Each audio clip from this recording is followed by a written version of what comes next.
What makes you you? Is it your memories, the faces you recall, the stories you carry, the pain and joy you've lived? Or is there something deeper that remains, even if every memory fades? Imagine waking up tomorrow with no past, no name, no identity. Would you still recognize yourself, or would you be a stranger in your own skin? In today's video, we're diving into one of the most haunting questions of existence. Who are you without memory? Stay with me until the end, because this journey might just change the way you see yourself forever. If you're fascinated by exploring life's deepest paradoxes and questions of identity, make sure to hit subscribe, tap the notification bell, and give this video a like so you never miss the next exploration into the mysteries of the human mind and the universe. The universe as a dream. Imagine waking up one morning and realizing everything you ever knew, your home, your family, your friends, the streets you walked, the sunlight on your face, was nothing more than a dream. That everything you believed to be solid and unshakable was just a creation of your own mind, built from fragments of thought and memory. In the world of dreams, you don't question their truth while you're inside them. You walk and talk. You feel joy, sorrow, pain, even love, and it all feels genuine. It's only when you awaken that you notice the impossible details, the strangeness, the illusions. But what if this very life, the one you're living now, operates under the same condition? What if waking life is only another dream, one so consistent and convincing that you haven't yet realized you are inside it? When we talk about reality, we often trust our senses as the ultimate proof. We rely on sight, sound, taste, smell, and touch to guide us through the world. But our senses are not direct windows into truth. They are filters, translating raw signals into something the brain can process. Light does not carry color, it is simply wavelengths. Your brain interprets these into blue skies and green fields.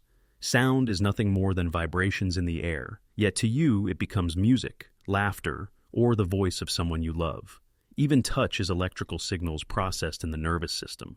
What you experience as reality is not the raw universe, it is your brain's version of it. This becomes clearer when you consider how the mind behaves in dreams.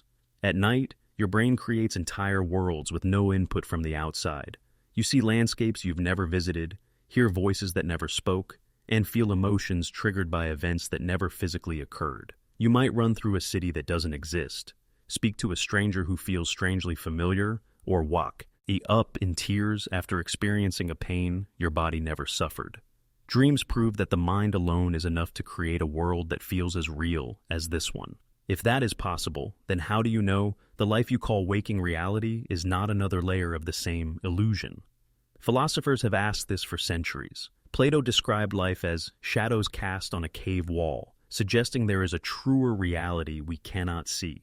René Descartes questioned everything except his own thinking, arriving at "I think, therefore I am" as the only certainty. And in modern times, scientists question the solidity of the universe itself.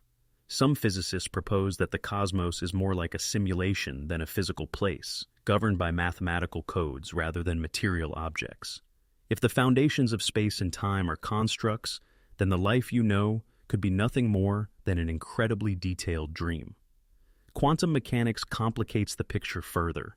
At the smallest levels of existence, particles do not behave like fixed objects. They exist in multiple states until observed, a phenomenon called superposition. The act of observing changes what they are, as though reality requires a witness to solidify itself. It's a strange reflection of dreaming. When you focus on something in a dream, it becomes clear and detailed. When you look away, the background shifts, half-formed, until you need it again. If reality itself is dependent on observation, is it really any more real than the worlds your brain invents at night? Time is another clue. In dreams, hours can pass in minutes, or entire days can play out in a fragmented sequence. Neuroscientists have discovered that our perception of time is not fixed but fluid, even in waking life. Under stress, a few seconds can feel like an eternity. In moments of joy, hours vanish in what feels like an instant. If time is this malleable, how much can we trust it as a marker of reality? Both dreaming and waking seem to share this strange elasticity, suggesting they might not be as different as we think. Consider also the idea of lucid dreaming, where the dreamer becomes aware that they are dreaming and sometimes gains control. Within a lucid dream, a person can fly, bend the rules of physics, or reshape entire landscapes with intention. In waking life, we assume we are bound by unbreakable laws. But what if those laws are simply the rules of this particular dream? What if realization, awareness itself, is the first step to changing the dream we call reality? Throughout history, many spiritual traditions have hinted at this. In Hindu philosophy, the concept of Maya describes the world as an illusion, a veil over the ultimate truth. Buddhism teaches that the self is a fleeting construction, not a fixed entity. Even Western literature and poetry often return to the idea of the world as a dream. It seems that across cultures, humans have always sensed that the solidity of life is less certain than it appears. And yet, the question remains. If this is a dream, then who is the dreamer? Some say it is you, your consciousness creating its own experience. Others imagine a collective dream, a vast consciousness of which we are all fragments. Still others wonder if there is something even greater, an unknown intelligence dreaming us into existence. If so, what would it mean to wake up? Would it be an escape from this life, or simply a passage into another layer of dream? There are people who experience fleeting glimpses of unreality even in waking life, moments when the world feels artificial, staged, or insubstantial. Psychologists call this derealization, a disorienting sensation where the world seems like a set in a play. It is unsettling, but it hints at a truth. Our feeling of reality is not constant. It flickers. It wavers. And if reality were as solid as we believe, why would our experience of it sometimes feel so fragile? Memory, too, plays a role in this puzzle. In dreams, you accept impossible situations because your mind fills in the gaps. You may stand in a place you've never been, yet somehow know where you are. You may meet a stranger and feel you've known them forever. But waking memory is not so different. Neuroscience shows that memory is not a perfect record, but a reconstruction. Each time you recall something, you subtly alter it. The past you remember is partly a story your brain invents to make sense of things. If memory is unreliable, then the reality it builds is just as unstable. So if life is a dream, what are we meant to do with this realization? Perhaps the point is not to dismiss reality, but to see it differently. If existence is dreamlike, it may mean that reality is more flexible than we assume. We are not only passive observers, but active participants, shaping the dream through thought, choice, and imagination. Just as a lucid dreamer bends their dream, we might influence our reality in ways we don't yet understand. In the end, whether the universe is a dream or not might never change the fact that we wake each day, interact with others, feel joy, grief, love, and loss. But this possibility reshapes the way we approach life. It invites us to question more deeply, to see beyond appearances, to wonder at the mysteries we cannot explain. And even if it all is only a dream, it is a dream filled with meaning, beauty, and possibility. And that alone makes it worth living. Life as a puzzle. Life often feels like an enormous puzzle scattered across a table, with thousands of pieces waiting to be arranged. Some fit together effortlessly, forming clear patterns, while others seem mismatched, confusing, or missing altogether. From the moment we are born, we begin gathering these pieces, our family, our surroundings, our early experiences, and slowly we try to make sense of them. But, unlike a store-bought puzzle, there's no picture on the box to guide us. We don't know what the final image will look like, and the process of putting it together never truly ends. The earliest pieces often come from our families. A child absorbs the values, traditions, and rhythms of home almost without realizing it. The way parents speak, the way meals are shared, the way love or discipline is expressed, all of these become foundational shapes in the puzzle. For some, these pieces are comforting, fitting neatly into a pattern of stability and warmth. For others, the early pieces are jagged, uneven, shaped by chaos, conflict, or neglect. Either way, they set the stage for how the rest of life will be interpreted. A person raised in safety may see the world as welcoming, while one raised in instability may always anticipate uncertainty. These early pieces are not chosen. They are given, but they are the beginning of the puzzle. As we grow, school adds new sections to the picture. Teachers, friends, lessons, and struggles all become additional pieces, some sliding easily into place and others resisting. A natural gift for music or mathematics may feel like a piece that locks perfectly, while a struggle with fitting in socially may feel like one that doesn't belong anywhere. In childhood and adolescence, the puzzle is constantly shifting. Identities form and reform, friendships blossom and break, and the image of who we are becomes more complex. During these years, we often force pieces into the wrong places, trying to be someone we're not, chasing approval, or holding on to beliefs that don't align with who we truly are. But even forced pieces teach us something. They show us what doesn't work, which is just as important as what does. Adulthood presents the most challenging puzzle sections. Careers, relationships, and personal growth all bring new sets of pieces, many of which look confusing at first. Some people stumble upon a clear fit early, a job they love, a partner who complements them, a path that seems to unfold naturally. For others, the pieces scatter in frustrating ways. A career doesn't work out, a relationship fails, or a dream pursued with passion crumbles. These feel like the wrong pieces, the ones that don't fit anywhere. But in truth, even the wrong pieces belong to the puzzle. A failed career may teach resilience and skills that open new doors. A heartbreak may reveal truths about what we truly value in love. The puzzle is not static. It reshapes itself as we grow, and what once seemed like a mistake can later become the key to understanding the bigger picture. The beauty of life's puzzle is that it's not only built from our own choices, but also shaped by the people we meet. A mentor can provide a missing piece of wisdom, a friend can fill in a gap of encouragement, and even negative experiences, betrayal, loss, disappointment, become parts of the picture. They may not be the pieces we wanted, but they are still essential to the image we are creating. Without shadows, light cannot be appreciated. Without difficult pieces, the smooth ones would lose their meaning. Unexpected events also scatter new pieces into our lives. A sudden illness, the loss of a loved one, a move to a new city, or an opportunity that appears without warning. These changes force us to rearrange sections of the puzzle. What once looked complete may break apart, requiring us to find new ways to connect the pieces. These disruptions can feel devastating, but they also expand the puzzle, making it richer and more layered. Life is not meant to be a puzzle with one simple, static picture. It is meant to grow and change, to surprise us with patterns we didn't expect. One of the most difficult lessons of the puzzle is that it is never fully complete. Even in old age, new pieces appear, a passion discovered late in life, a friendship rekindled, a perspective that shifts after decades. These all prove that the puzzle never stops expanding. There will always be gaps, always unfinished corners. And maybe that is by design. The missing pieces keep us searching, curious, and alive. If everything were completed, if the final image were clear too soon, there would be nothing left to discover. Another challenge is that no two puzzles look the same. It's tempting to compare our progress to others, seeing someone else's picture appear more quickly or more beautifully, and feeling inadequate. But puzzles are unique. Some people's pieces come together smoothly, while others face constant reshaping. Some images are colorful and chaotic, others subtle and detailed. No puzzle is better or worse, only different. What matters is not how quickly or neatly it comes together, but how deeply you engage with the process of building it.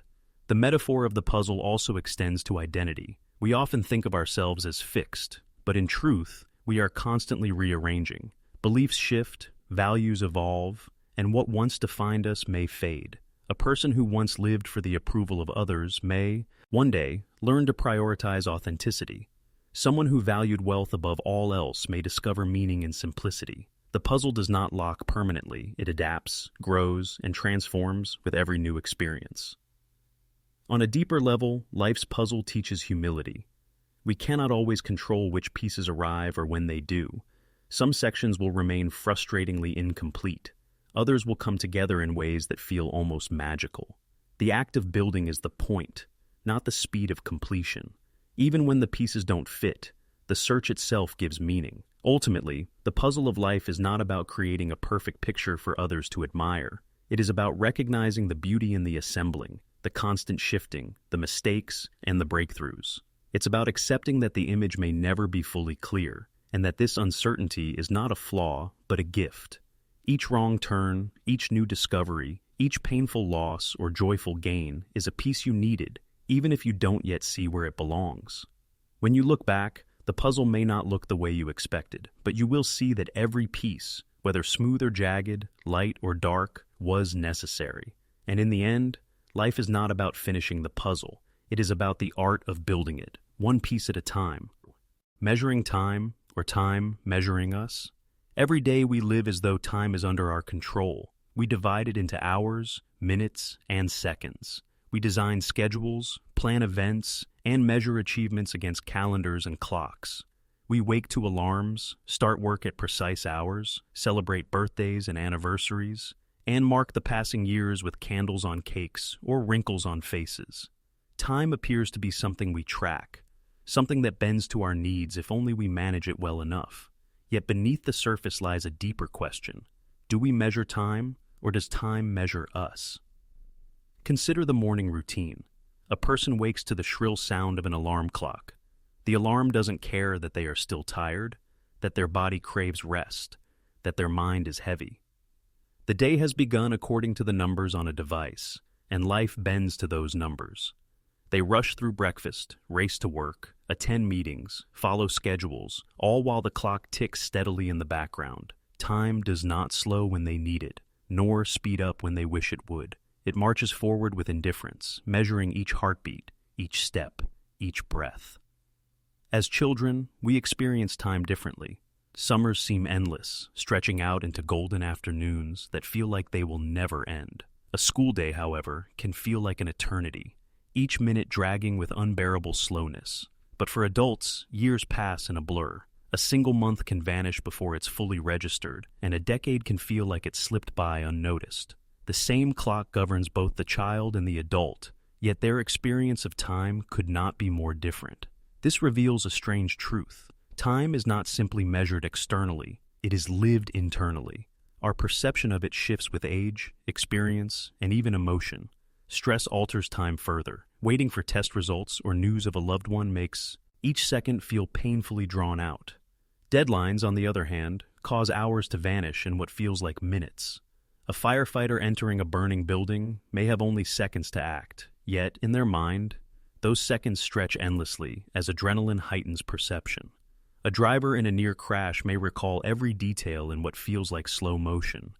The brain doesn't experience time uniformly. It bends, stretches, and compresses it. In those moments, time feels less like something we measure and more like something that measures us, revealing who we are under pressure, what we fear, and what we value. Technology has allowed us to track time with almost absurd precision.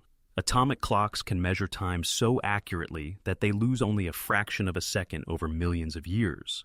GPS systems, satellites, and global communication networks depend on these exact measurements. Yet for all this precision, we still cannot control time itself. We age regardless of how many vitamins we take, days pass whether we use them well or waste them, and the universe continues expanding with or without our calendars. Our bodies wrinkle, our memories fade, and the seasons change, all reminders that time is not ours to command. Cultures approach time differently. In some societies, punctuality is sacred, and lateness is seen as disrespectful. In others, time is fluid. Events begin when people arrive, not when the clock dictates. These cultural lenses shape our lives, but time itself remains unaffected. The sun rises and sets, regardless of human rituals. The earth spins at its own pace. The stars burn and fade with no awareness of what our calendars say.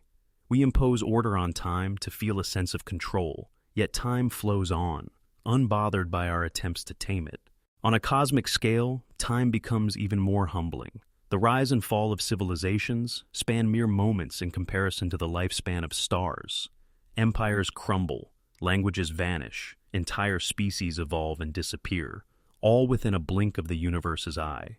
The Earth existed long before humans invented hours and days, and it will continue long after. The stars in the night sky are reminders of this vastness. Their light has traveled for thousands or millions of years to reach us, meaning we are always looking into the past. When we gaze at the cosmos, we are reminded that time is not only something we measure, but something that dwarfs us. Scientists have debated whether time itself is real or an illusion. Some argue that everything exists all at once, and time is merely our way of perceiving change. Others insist time is a fundamental structure of reality, woven into the very fabric of the universe alongside space. Einstein's theory of relativity revealed that time does not flow the same everywhere. It bends depending on speed and gravity. For an astronaut traveling near light speed, time slows compared to someone on Earth.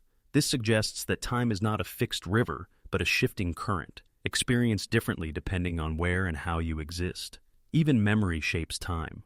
A week filled with routine may blur together, forgotten in a haze, while a single extraordinary day can feel vivid forever. Childhood memories seem endless because each experience was new, while adulthood accelerates as novelty fades. The more familiar life becomes, the faster time appears to move. This makes time deeply personal. It is not only a number on a clock, but a sensation molded by memory, emotion, and perspective. Philosophers have long questioned whether time is a chain that binds us or a canvas we paint upon. Determinists argue that every moment is set in motion by the past, making free will an illusion. If this is true, then time unfolds like a script already written, and we are actors following lines we cannot change. Others argue that time is open-ended, shaped by choices and possibilities. If this is true, then each decision creates new futures, and the puzzle of life is constantly rewritten. In either case, time remains the stage upon which existence plays out, and none of us can step outside of it. Time also defines relationships. It creates distance between people. Friends drift apart, loved ones age, and opportunities vanish. A conversation with a grandparent feels ordinary until time makes it impossible. A childhood friend remains frozen in memory, while the years transform them into someone unrecognizable. Time separates, but it also connects. Memories allow us to bring the past into the present, to carry pieces of people with us long after they're gone. In this sense, time is both cruel and kind. It takes away, but it also gives meaning to what remains. In the end, time humbles us. We may measure it, track it, and organize our lives around it, but it also measures us. It reveals our priorities, exposes our mortality, and reminds us that nothing lasts forever. Time is not just something we live in. It is something that defines what living means. And so, perhaps the question isn't whether we measure time or time measures us. Perhaps the truth is that both are happening at once. We mark the passing days to make sense of life, while time silently etches its patterns into our bodies, our memories, and our world. Clocks and calendars may capture moments, but the essence of time lies in how we live those moments. Time is the mirror that shows us not only how long we have been here, but how deeply we have lived while we were. Stardust and Self-Discovery. Look up at the night sky, and you will see stars scattered across the dark canvas of the universe. Some appear faint, some blaze brightly, and many have already died, their light traveling for millions of years just to reach your eyes. The astonishing truth is that those stars are not distant strangers to us. They are our ancestors. Every atom in your body was forged in the heart of a star that lived and died long before Earth existed. The iron in your blood, the calcium in your bones, the oxygen in your lungs, all of it was born in stellar explosions. You are not just living in the universe. You are the universe, experiencing itself in human form. To understand this is to step onto a path of self-discovery, unlike any other. For most of human history, people believed they were separate from the cosmos. The stars were seen as lights fixed in the sky, distant and unreachable. Myths were woven to explain them, gods were imagined to control them, and humanity placed itself at the center of creation. Yet modern science revealed a humbling and empowering truth. Not only are we not the center, but we are inseparable from everything around us. When Carl Sagan said, "We are made of star stuff," he wasn't speaking metaphorically. It was literal fact. You are walking stardust, conscious matter shaped by billions of years of cosmic evolution. But what does this mean for who you are? At first, the idea can feel overwhelming, even impersonal. If you are just atoms assembled by chance, does your life have meaning? Yet consider the opposite. In a universe so vast, out of countless possibilities, matter arranged itself in a way that allows you to think, feel, and question. The atoms inside you have passed through unimaginable journeys, through the collapse of stars, through the formation of galaxies, through oceans and mountains, just to exist as you, here and now. That is not meaningless. It is miraculous. Self-discovery begins with this realization. You are not small compared to the stars. You are their continuation. The same processes that govern galaxies also govern you. The laws of physics, chemistry, and biology do not separate you from the cosmos. They connect you to it. To breathe is to exchange elements forged long before humans walked the earth. To live is to carry a legacy of creation stretching back nearly 14 billion years. You are the living memory of the universe. But the path of self-discovery doesn't stop at knowing your cosmic origin. It also requires asking, who am I beyond the atoms? The stardust gave you form, but consciousness gave you awareness. You are not only matter, you are thought, emotion, memory, and imagination. And yet, even these emerge from the same universe that birthed the stars. The brain, with its billions of neurons firing in intricate patterns, is itself a cosmic creation, one that allows the universe to reflect upon itself. When you wonder about your purpose, it is the universe asking its own question through you. This realization can be both comforting and unsettling. On one hand, it means you are never truly alone. You are connected to everything. On the other, it challenges the notion of individuality. If you are stardust, then so is everyone else. The stranger passing you on the street, the trees in the forest, the animals roaming the earth, they all share the same origin. Every living being is a variation of the same cosmic material. Self-discovery, then, is not only about looking inward, but also about recognizing yourself in the world around you. To harm another is to harm what you also are. To love another is to acknowledge the shared stardust between you. Life often feels fragmented. We define ourselves by roles: student, worker, parent, friend, or by labels: introvert, extrovert, successful, struggling. But the truth of being stardust dissolves these boundaries. Beneath the surface identities, you are part of something whole, something indivisible. The stars did not create separate matter for separate people. They created a single universe, endlessly expressing itself in different forms. Self-discovery means peeling away the layers of identity to uncover that fundamental unity. Yet knowing you are stardust doesn't mean life is simple. The journey of self-discovery is filled with questions that go beyond science. Who are you beyond biology? What gives your existence meaning? What choices are truly yours? Science tells you where you come from, but philosophy and experience reveal what you will become. The challenge is to integrate both, to honor the cosmic origin while also embracing the deeply human journey of growth, love, struggle, and transformation. Consider how people often search for meaning outside themselves. They look for validation in careers, relationships, achievements, or possessions. But Stardust reminds us that meaning is not something external to chase. It is something inherent in being. You do not need to earn worth. Your very existence is proof of it.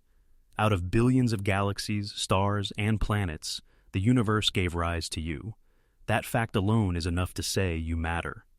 Self-discovery begins when you stop searching for worth outside and recognize it within. The metaphor of stardust also teaches resilience. Stars themselves are born, live, and die in cycles of creation and destruction. They collapse, explode, scatter, and reform. Without their deaths, life would never exist. In the same way, your own life will have cycles of loss and rebirth. Dreams may collapse, relationships may end, and identities may shatter, but each ending scatters seeds for something new.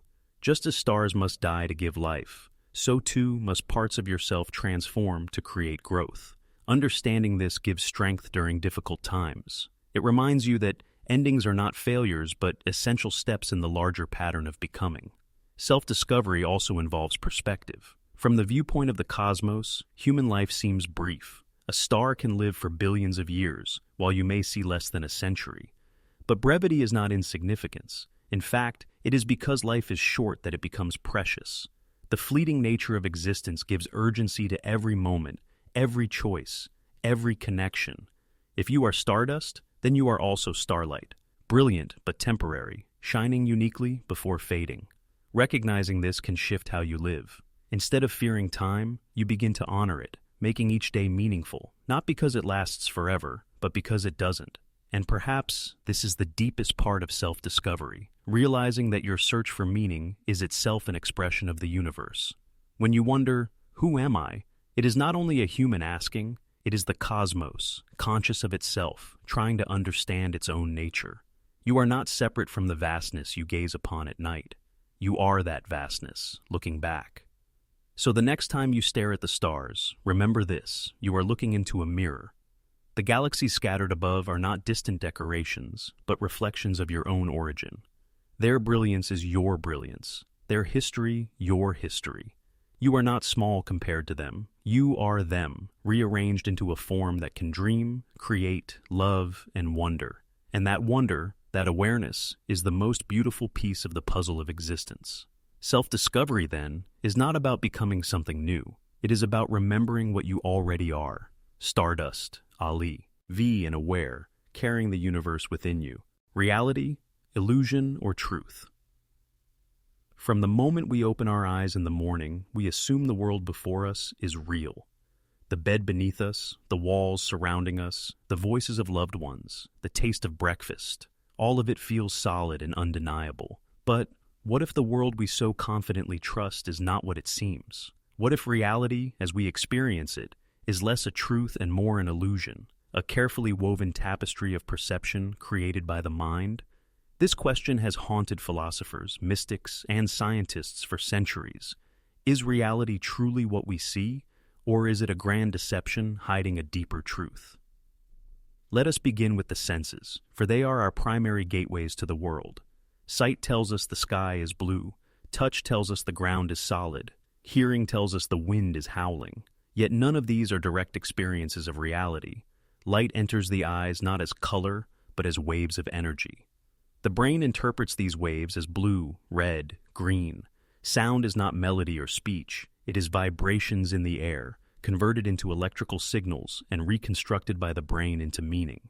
Even taste and smell are chemical reactions, translated into flavor and memory.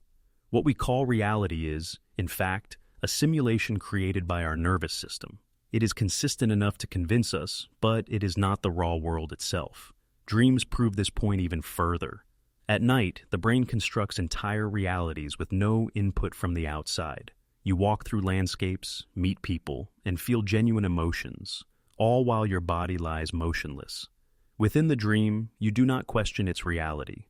Only when you wake do you recognize the illusion. But what if waking life itself is another kind of dream? One more coherent and persistent, but still filtered, still constructed? Could it be that what we call reality is only one layer of a much larger truth? Philosophy has long led with this. In ancient India, the concept of Maya described the world as an illusion, a veil hiding ultimate truth. Plato's allegory of the cave painted life as shadows on a wall, mere reflections of a deeper reality outside the cave. Centuries later, René Descartes doubted everything except the act of thought itself, questioning whether an evil force could be deceiving our senses. Even today, the simulation hypothesis suggests we might be living inside a programmed reality, indistinguishable from the truth. Each of these perspectives, though separated by time and culture, converge on a single idea: what we see may not be all there is. Science complicates the question further. Quantum physics reveals that at the smallest levels, particles do not behave like solid objects. They exist in multiple states at once until observed, collapsing into a single outcome when measured. This suggests that reality is not fixed, but depends on observation, as if the universe waits for us to look before deciding what exists.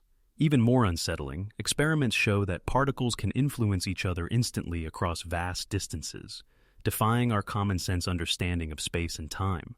If matter itself does not behave realistically, what does that say about the reality we trust? Neuroscience adds another twist. Studies show that the brain often fills in gaps, creates false memories, and misinterprets stimuli. Optical illusions reveal how easily perception can be fooled. Two lines of the same length may appear different. A still image may look like it is moving. A shadow may alter the color we see. These are not rare glitches. They are daily reminders that our perception is not reality itself, but an interpretation. If the brain can so easily deceive us in small things, how much more might it deceive us in the larger picture of existence? Yet illusion does not mean insignificance. Even if reality is filtered, it remains the stage upon which we live, love, and grow. Consider a virtual reality game. Though you know the environment is not real, your heart races when danger appears, and joy fills you when you achieve success. The illusion still creates genuine experience. In the same way, even if life is dreamlike or constructed, it still holds meaning. The feelings, choices, and connections we experience within it are real to us, and perhaps that is enough. But if reality is illusion, what lies beyond it? Is there a truth we cannot yet see? Mystics throughout history have claimed glimpses of such truths, moments of transcendence where the boundaries between self and world dissolve, where everything feels unified, infinite, eternal. Modern seekers describe similar experiences in meditation, deep flow states, or near-death experiences. In these moments, reality feels less like a physical structure and more like a vast consciousness of which we are part. Could it be that what we call illusion is only a surface layer, and beneath it lies a truth too vast for ordinary senses to grasp? The tension between illusion and truth also plays out in daily life. We cling to appearances, chasing status, wealth, or approval, only to find these illusions cannot satisfy us. A new possession excites briefly, then fades. Praise lifts us momentarily, then disappears. What we thought was real happiness dissolves like smoke. Yet when we turn inward, toward authenticity, connection, creativity, we often touch something deeper, something lasting. This suggests that truth is not found in external illusions, but in inner alignment. Perhaps reality's greatest deception is convincing us to look outside for meaning when the truth lies within. Even relationships reflect this duality. People present masks to the world, carefully craft delusions of who they are. Social media amplifies this, turning lives into performances of curated moments. Yet beneath the mask lies truth, vulnerability, fear, longing, love. To see someone beyond the illusion of their mask is to touch something real. In this sense, truth is not an abstract concept but a practice, choosing to look beyond appearances, to question what seems obvious, to search for depth in a world of surfaces. So, is reality illusion or truth? The most honest answer may be both. What we see is an illusion, shaped by senses and perception, but that illusion contains truths about who we are and how we relate to the world. The surface may deceive, but it points to deeper patterns, deeper mysteries. Life may be dreamlike, but within the dream, we discover meaning, growth, and connection. The challenge then is not to reject reality as false or cling to it as absolute, but to live in the balance between illusion and truth, to question without despair, to wonder without needing certainty, to seek depth in a world that offers only surfaces. For perhaps the purpose of illusion is not to trap us, but to guide us, inviting us to look deeper, to search harder, to realize that the truth, while hidden, is worth seeking. And maybe, in the end, the greatest truth is this: even if the universe is illusion, even if everything we know is fleeting and fragile, the experience of being alive, of loving, of wondering, of seeking, is real enough. The last time you're remembered, we often imagine death as the end of life, the moment the heart stops beating, the lungs fall silent, and the body no longer carries us forward. But there is another kind of death, quieter and less visible, that lingers long after. It is the moment when your name is spoken for the last time, when the last photograph of you is looked at, when the last memory of you flickers out of someone's mind. This second death, the last time you're remembered, raises a haunting question. Do we truly live as long as people remember us? And what happens when even memory lets us go? Think about your great-grandparents. Unless stories of them were passed down, chances are their names, their voices, their habits are gone from your mind. You may carry their blood, but their individuality, the jokes they told, the way they walked, the sound of their laughter, has already slipped into silence. Once, they were as alive as you, full of dreams, struggles, and desires. Now, for many, they exist only as faded photographs or faint entries in a family tree. That is the second death, and it comes for us all. This thought can feel unsettling, even terrifying. We work so hard to create legacies, careers, families, art, memories, hoping that something of us will remain. And yes, for a while, It does. Our children remember our stories, our friends recall our laughter, our work leaves traces, but slowly, inevitably, those who knew us pass on, and memory fragments until nothing remains. Unless your name is etched into history books, the day will come when no living being remembers you. The last time you are remembered is the moment you truly vanish. But perhaps this realization does not need to fill us with despair. Instead, it can awaken us to the truth about legacy and meaning. The purpose of life may not be to cling to eternal remembrance, but to live deeply enough that, while we are remembered, our presence matters. Your kindness to a stranger, your love for your family, your courage in the face of fear, these ripple outward, not always attached to your name, but carried forward in invisible ways. You may not be remembered directly, but the impact you had continues, woven into the lives of others. Consider a teacher who inspires a child. Decades later, the child remembers the encouragement but forgets the teacher's name. The memory of the person is gone, but the influence lives on, shaping decisions, shaping futures. Or think of a parent's love, which a child grows up embodying, passing to their own children without realizing where it came from. The last time you are remembered may happen sooner than you like, but the essence of what you gave lives beyond memory, like echoes fading into the world. This perspective shifts how we see death. Instead of fearing the loss of remembrance, we can ask, what am I planting now? What traces will I leave in the people around me? Perhaps the point is not to live forever through memory, but to live in such a way that even when forgotten, your influence still shapes the world. You do not need your name to be remembered if the love you gave or the change you sparked continues. And yet, memory itself holds beauty. To be remembered is to live again, briefly, in the mind of another. A photograph pulled from a drawer brings back a laugh. A story told around a dinner table revives a voice long silent. Even tears shed in remembrance prove that love endures past death. There is dignity in these moments, even if they are fleeting. To be remembered is to be honored, and for however long it lasts, it is proof that you mattered. The last time you're remembered also challenges our ego. Many of us crave immortality, the idea that our lives will echo through history. We build monuments, write books, chase achievements in hopes of being remembered. But time erodes even the greatest names. Empires crumble, languages vanish, and the vast majority of humanity fades into anonymity. The question then is not how long you will be remembered, but how authentically you lived while you could be. Did you use your time to love, to grow, to create meaning? Or did you waste it chasing recognition that will one day vanish? In this light, forgetting is not an enemy, but a teacher. It reminds us that clinging to eternal memory is futile. What we can control is how we live now. Each conversation, each act of kindness, each moment of courage becomes the true measure of life, not whether someone will remember us centuries later.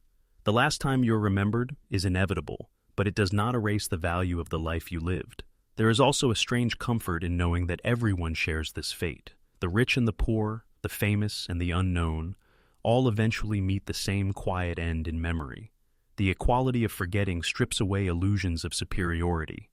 What matters is not how long you are remembered, but how deeply you touch the lives around you. Even if no one recalls your name centuries from now, you were part of the great chain of existence, carrying forward stardust, shaping futures in ways unseen. And yet, memory is not the only form of survival. Some traditions believe the soul continues, that consciousness endures beyond death. Others believe the universe itself carries imprints of all that has been.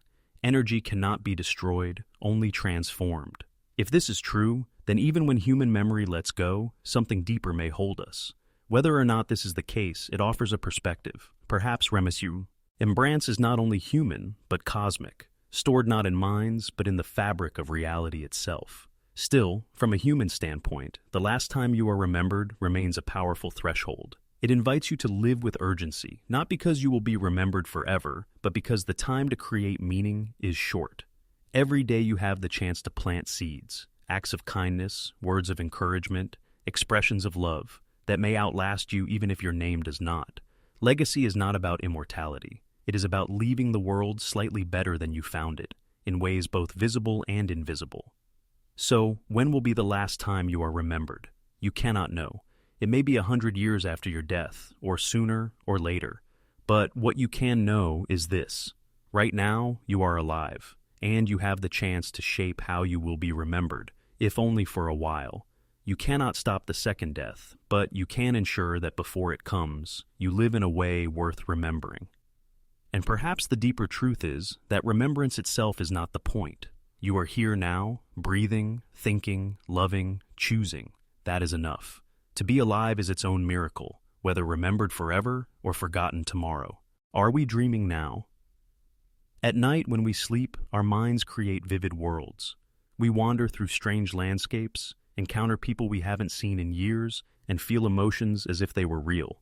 In the middle of a dream, we rarely question it. We accept flying through the air or speaking to someone long gone as perfectly natural. Only when we awaken do we realize that what felt so solid was nothing more than a dream. But here's the unsettling question. What if waking life itself is just another dream, one so consistent and convincing that we mistake it for reality? Are we dreaming right now? Consider what makes a dream convincing.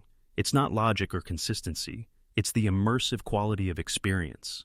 In dreams, you see, hear, feel, and sometimes even taste or smell. You act, react, laugh, and cry. You live fully inside the dream. If dreams can achieve that level of realism without any external world, what separates waking life? When you think about it, both rely on the brain interpreting signals. In dreams, the brain generates those signals internally. In waking life, it processes signals from the outside world. Either way, your entire sense of reality is filtered through the same organ, the mind. Neuroscience supports this comparison. The brain does not interact directly with reality. It receives information through the senses and then constructs a model of the world. What you see is not out there, but a representation inside your head. Light waves enter the eyes, become electrical signals, and are reassembled into color and form. Sound waves vibrate in your ears, then become words and music in your mind. Even touch is an interpretation of nerve signals. This means waking life is already a dreamlike reconstruction, a mental simulation. The only difference is consistency. Dreams collapse upon waking, while waking life follows steady rules. But can we be sure those rules are not themselves part of a larger dream? Philosophers have long asked this. The Chinese philosopher Zhuangzi, more than 2,000 years ago, told the famous story of dreaming he was a butterfly. Upon waking, he wondered, was he a man who dreamed he was a butterfly, or a butterfly dreaming it was a man?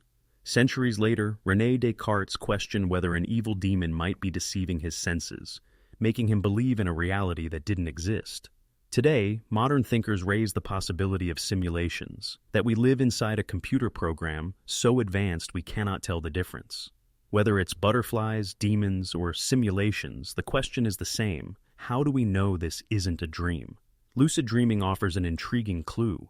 In a lucid dream, the dreamer becomes aware that they are dreaming, sometimes even gaining control of the dream. They may fly, alter the environment, or choose what happens. But how did they realize they were dreaming in the first place? Often it comes from noticing inconsistencies, something that doesn't quite add up. Imagine applying the same logic to waking life. What inconsistencies would we find? Already, physics shows us a world that defies common sense.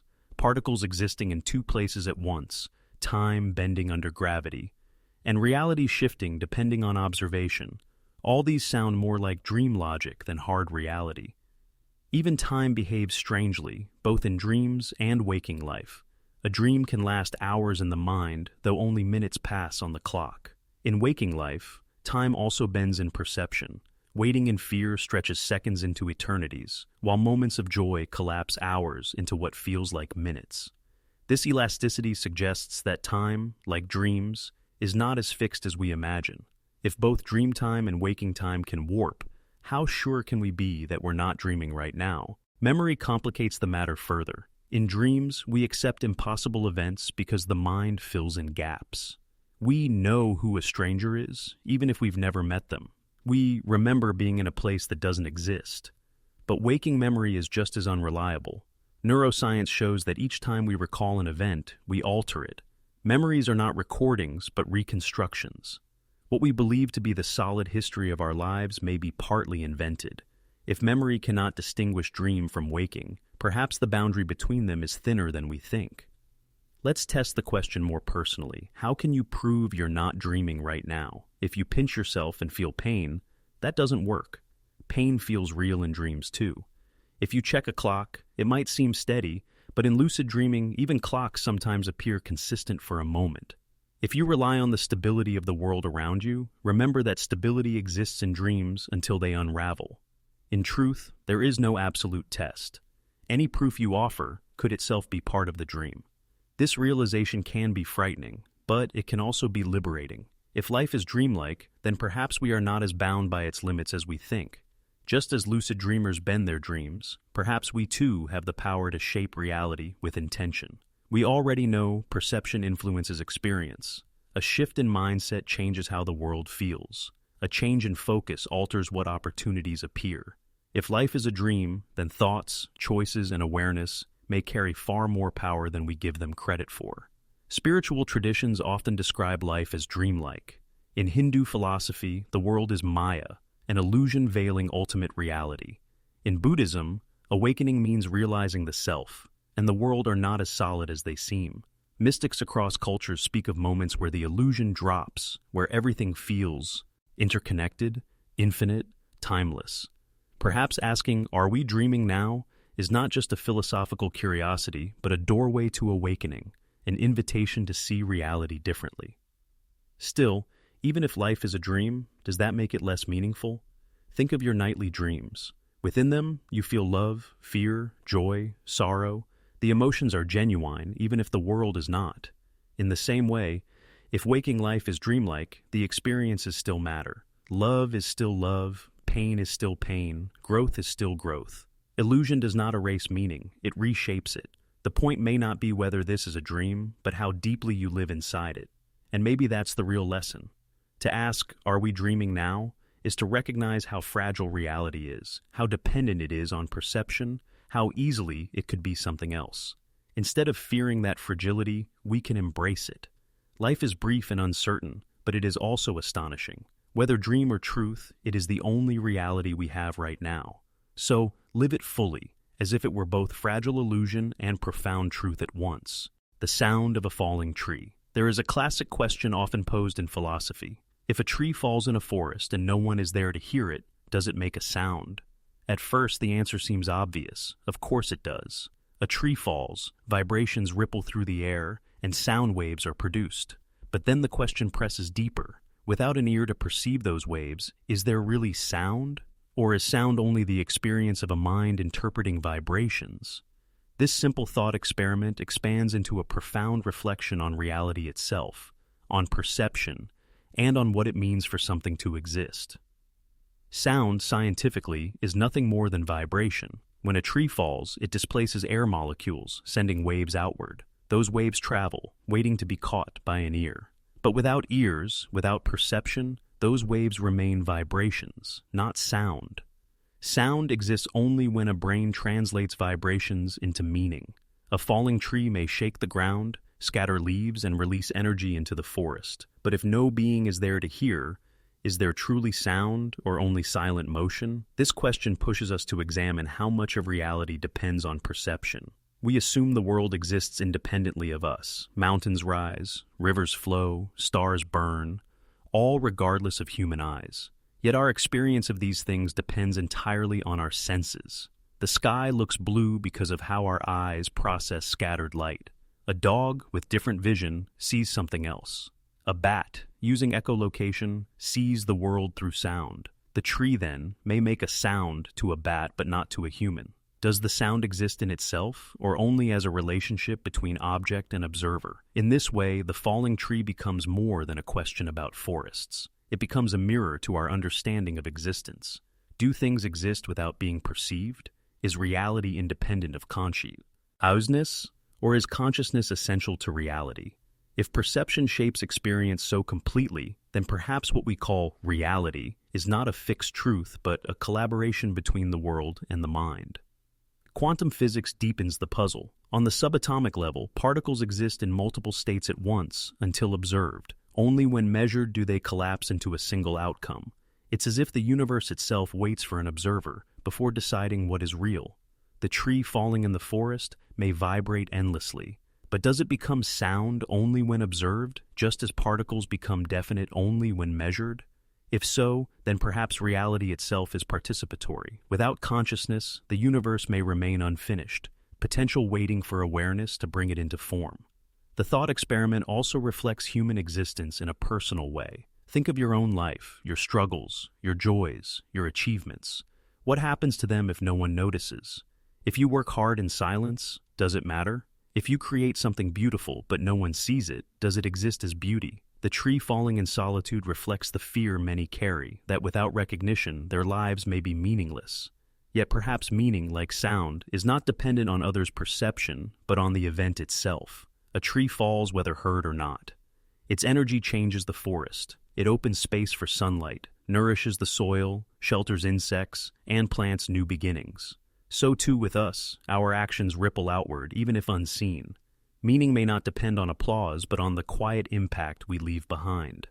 The metaphor stretches further into legacy. When someone dies, their life becomes like a tree that has fallen. Do they make a sound after they're gone? Only if someone remembers, tells their stories, keeps their memory alive. But even if forgotten, their life had an impact, shaping others, influencing events, altering the flow of history in ways too subtle to track. Just because the sound is unheard does not mean the tree made no impact. Reality continues even in silence. The falling tree also points us toward humility. It reminds us that human perception is limited. The forest exists in countless ways we cannot sense. Ultrasonic calls of animals, chemical signals of plants, vibrations of insects, all of these are realities hidden from us. Just because we do not hear them does not mean they do not exist. Our reality is only a sliver of the whole. The tree may roar in a frequency beyond our ears, its fall witnessed by the unseen life of the forest. Reality, then, is vast beyond our perception, and our senses reveal only a fraction. There is also a lesson here about awareness. How much of life happens unnoticed? Every second, billions of events occur, hearts beat, stars collapse, oceans shift, yet we are unaware. Are they less real because we don't perceive them? Or does reality exist independently, vast and indifferent? Perhaps the deeper truth is that existence is both, independent of us, yet incomplete without perception. A tree falling in the forest exists as an event, but sound, the human concept of it, exists only when heard. Reality may be the same, a dance between what is and what is perceived. This duality mirrors our inner lives. Emotions, thoughts, and dreams often go unheard, unseen by others. Do they exist less because they are not shared? No. Like the tree's silent fall, they shape who we are, regardless of recognition. But when expressed, spoken, written, sung, they become sound, reaching others, resonating beyond ourselves. The act of expression transforms vibration into experience. Silence holds truth, but sound gives it life in the world. The question of the falling tree, then, is not only about forests, but about existence itself. It asks, what is real without perception? What matters without recognition? And it suggests that the line between reality and illusion is not absolute. Things exist whether we notice or not, yet your noticing transforms them into something more, into meaning, into sound, into shared truth. So, does a tree make a sound if no one hears it? Perhaps not, if sound means a human experience. But vibrations still ripple, energy still shifts, and the forest still changes. Existence does not depend on being witnessed, and yet, witnessing deepens existence. Both can be true. The tree falls in silence, and in some deeper sense, it also makes a sound, whether we hear it or not. And maybe that is the lesson for us. Life is full of falling trees, events unnoticed, acts unseen, changes unrecognized. But they matter. Just because no one hears does not mean it is meaningless. Silence still shapes the world. The unseen still exists. Reality is not only what is witnessed, but also what happens quietly, in the background, in the places no one looks. So the next time you walk through a forest, or through life itself, pause and listen. The sound of existence is everywhere, even in silence. And whether or not anyone notices, the tree falls, the world shifts, and reality carries on. The universe within you. When you look up at the night sky, it's easy to feel small. The stars stretch endlessly, Galaxies spiral across distances so vast we cannot imagine, and the universe itself expands into infinity. We stand on a tiny planet, circling an average star, in a solar system tucked away in just one corner of one galaxy among billions. From this perspective, it seems as though we are insignificant, mere specks in a cosmic ocean. But here is the paradox.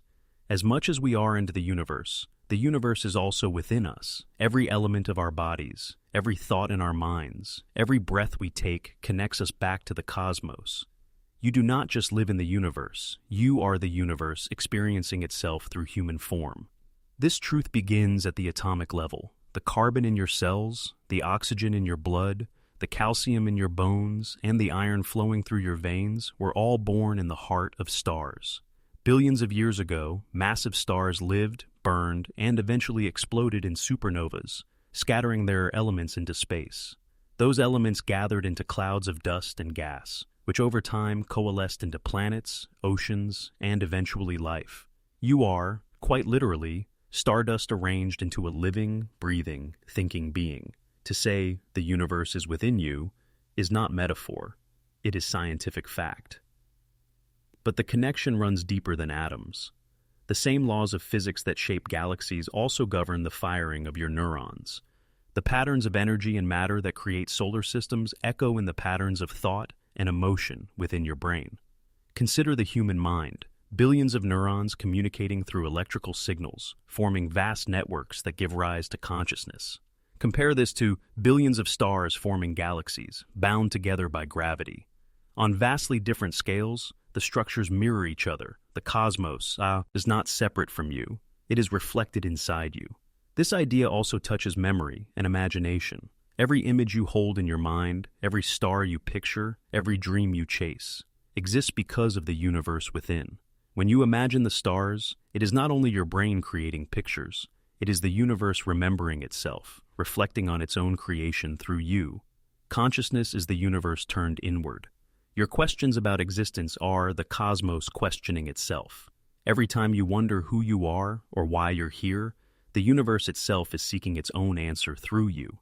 And yet, despite this truth, many people feel lost, small, or disconnected. We forget that within each of us lies the same energy that fuels stars, the same creativity that sparks galaxies into being. Self-discovery means remembering that connection. It means looking inward not to find something separate from the world, but to recognize the world within yourself. You are not outside the universe, trying to find your place. You are the universe, in human form, searching for self-understanding. This changes how we see individuality. We often think of ourselves as separate, this person versus that person, me versus the world. But if the universe lives within all of us, then separation is an illusion. The atoms that make up your body are the same as those in your neighbor, in the tree outside your window, in the ocean, in the stars. We are variations of the same cosmic material, expressions of the same universal energy.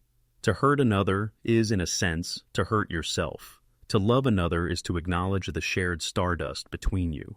Seeing the universe within you means also seeing it within everyone else. It also changes how we see meaning. Many people ask, does life matter in a universe so vast?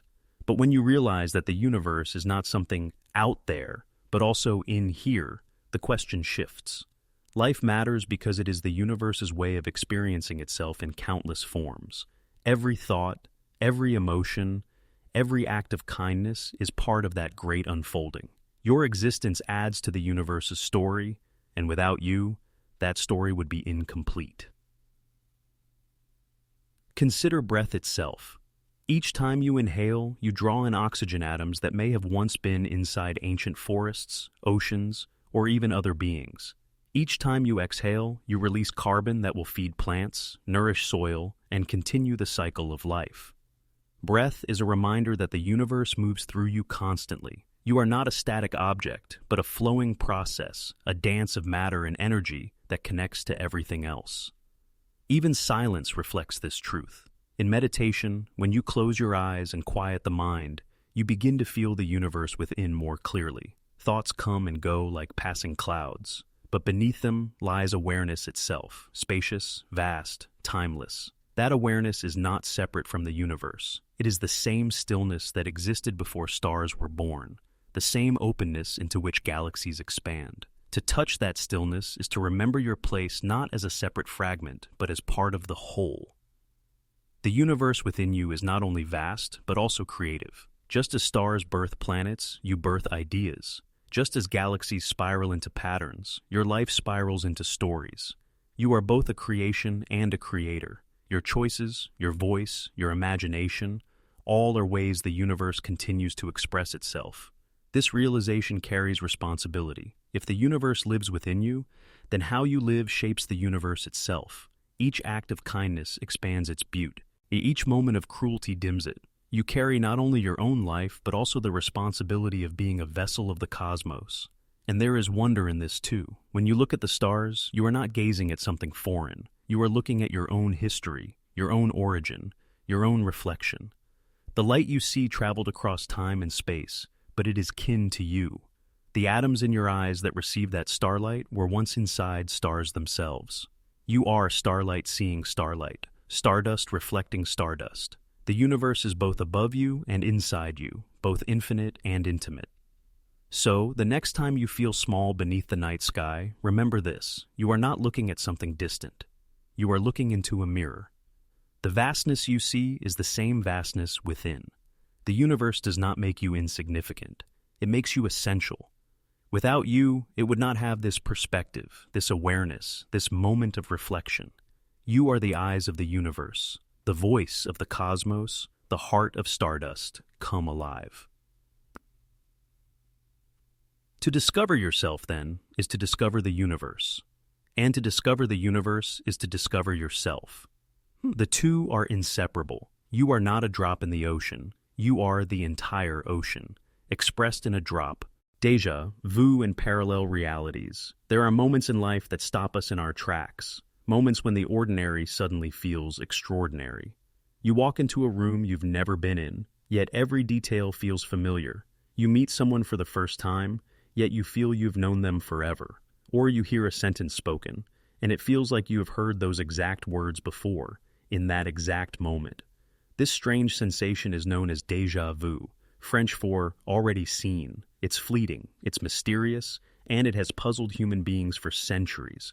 But what if déjà vu is not just a glitch in the brain? What if it is a glimpse into parallel realities, a window into the possibility that our lives are not as linear and singular as we believe? Psychologists often describe déjà vu as a misfiring of memory. The brain, they say, mistakes the present for the past, briefly confusing new experiences with stored ones. It could be that the brain processes information in two pathways at once, one slightly delayed, creating the illusion of familiarity. From this perspective, déjà vu is no more than a neurological hiccup, a trick of timing and perception. But if that were the whole story, why does déjà vu feel so profound? Why does it carry not just familiarity, but sometimes an eerie sense of significance, as though the moment is repeating itself for a reason? This is where the idea of parallel realities enters. Imagine that every choice you make splits reality into possibilities. One version of you turns left, another turns right. One version accepts the job, another declines it. One version meets a stranger, another never does. In this view, life is not a single path, but countless branching roads, each leading to different versions of reality. Déjà vu, then, may be the overlap, the moment when one path brushes against another, and you feel the echo of a life lived differently, the sea. Sensation comes not from memory, but from resonance, as though two versions of you briefly align. The theory of parallel realities is not just science fiction. It finds roots in modern physics. The many worlds interpretation of quantum mechanics suggests that every possible outcome of a quantum event actually occurs, each in its own separate universe. While we live in one version, infinite others unfold alongside us. Déjà vu could be the mind's fleeting awareness of this multiverse, an accidental glimpse into a life where events have already unfolded in just this way. You stand in a room and feel you've been there before, because in another reality, you have. Dreams also hint at this possibility. Many people experience déjà vu connected to dreams, finding themselves in a place or situation they once dreamed about. It's as if the dream was not fantasy, but a memory from another timeline. Perhaps dreams are the mind's way of wandering into parallel realities, and déjà vu is the confirmation that those dreams were more real than we thought. The overlap between dreaming and waking suggests that consciousness may not be confined to one timeline, but able to drift across many. Consider the emotional weight of déjà vu. It's not just recognition. It often feels charged, meaningful, even uncanny. Some describe it as a signal, as if the universe is whispering that they are exactly where they are meant to be. Others feel it as a disorienting reminder that reality is not as stable as it seems. Both interpretations point to the same mystery. Déjà vu forces us to question the nature of time, memory, and existence itself. Is the future already written? Are we repeating lives endlessly? Or are we brushing against the edges of infinite realities? Philosophy offers its own perspective. Nietzsche spoke of the concept of eternal recurrence, the idea that every event repeats infinitely across time. If this were true, déjà vu could be the soul's recognition of an event lived countless times before. In Hindu and Buddhist traditions, the cycles of rebirth and karma echo this idea, that life is not linear but cyclical, and déjà vu may be a fragment of memory carried from another existence. Whether through science or spirituality, the question remains, what does déjà vu reveal about the deeper structure of reality? Even neuroscience cannot fully dismiss the mystery. While it explains the mechanics of misfired memory, it struggles to explain why déjà vu feels so much larger than life. Why does it feel like standing at the crossroads of destiny? Why do some déjà vu experiences carry a sense of inevitability, as though you are exactly where you were always meant to be? The scientific explanation may describe the process, but it does not capture the depth of the experience. Something in déjà vu resists being reduced to a glitch. Perhaps déjà vu is not about proof, but about perspective. It reminds us that reality may not be as straightforward as it seems. It shakes us out of complacency, forcing us to wonder whether time is linear or layered, whether memory is past or parallel. Even if parallel realities are never proven, the feeling of déjà vu plants the seed of possibility, that life holds mysteries we cannot measure. And maybe that is its purpose. Déjà vu is a moment of awakening, however brief. It reminds us that we are not just moving through time passively, but are part of a vast, interconnected tapestry. It encourages us to question, if I have lived this before, what am I meant to learn this time? If this moment is repeating, how will I respond differently? Déjà vu invites us to live more consciously, as though every moment carries hidden meaning. In the end, whether déjà vu is a brain glitch or a glimpse into parallel realities may not matter. What matters is how it makes us feel, how it opens us to wonder, how it humbles us before mystery, how it reminds us that reality is not fully understood. In those fleeting seconds, when the world feels both familiar and strange, we stand on the threshold of something bigger than ourselves. Déjà vu whispers that perhaps we are more than bodies moving through time. Perhaps we are travelers across realities, glimpsing echoes of infinite lives. So the next time déjà vu seizes you, pause. Don't dismiss it as nothing. Feel it fully. Let it remind you that the universe is stranger than you know, that your life may be one of countless possibilities, and that within this vast mystery, you are both dreamer and dream. Your last words to someone: we speak thousands of words every day. Most pass without much thought. Casual greetings, quick responses, small talk meant to fill the silence. But every once in a while, a conversation becomes the last one we will ever have with someone. And in that moment, whether we realize it or not, the words spoken take on a weight that can never be undone. The question is, if you knew you were speaking to someone for the very last time, what would your words be? Would they be enough to carry the love, the gratitude, the truth you never said before? Or would they be ordinary, leaving you wishing you had said more? Death rarely announces itself. Often we don't know which goodbye is final until much later, when memory replays it again and again. Think about the last time you saw someone you've lost. Did you know those words were the last? Perhaps you said, "See you soon," not realizing you never would. Perhaps you ended on an argument, leaving sharp words hanging in the air forever. Or maybe you spoke no words at all, assuming there would be another chance. Life's fragility makes every conversation a potential last, and yet we treat words as though they are endless. The last words we speak, or fail to speak, become a legacy. For the one who has passed, they cannot change them. For the one left behind, those words echo endlessly. A kind farewell becomes a comfort, a final thread of love to hold on to. But careless words can become a burden, replayed with regret, whispered in the silence of grief. Why didn't I say what I truly felt? This is the weight of last words. They outlive the moment, carrying meaning into eternity. History remembers last words with fascination. Famous figures' final sentences are quoted, analyzed, even romanticized. Some end with wisdom, some with humor, some with despair.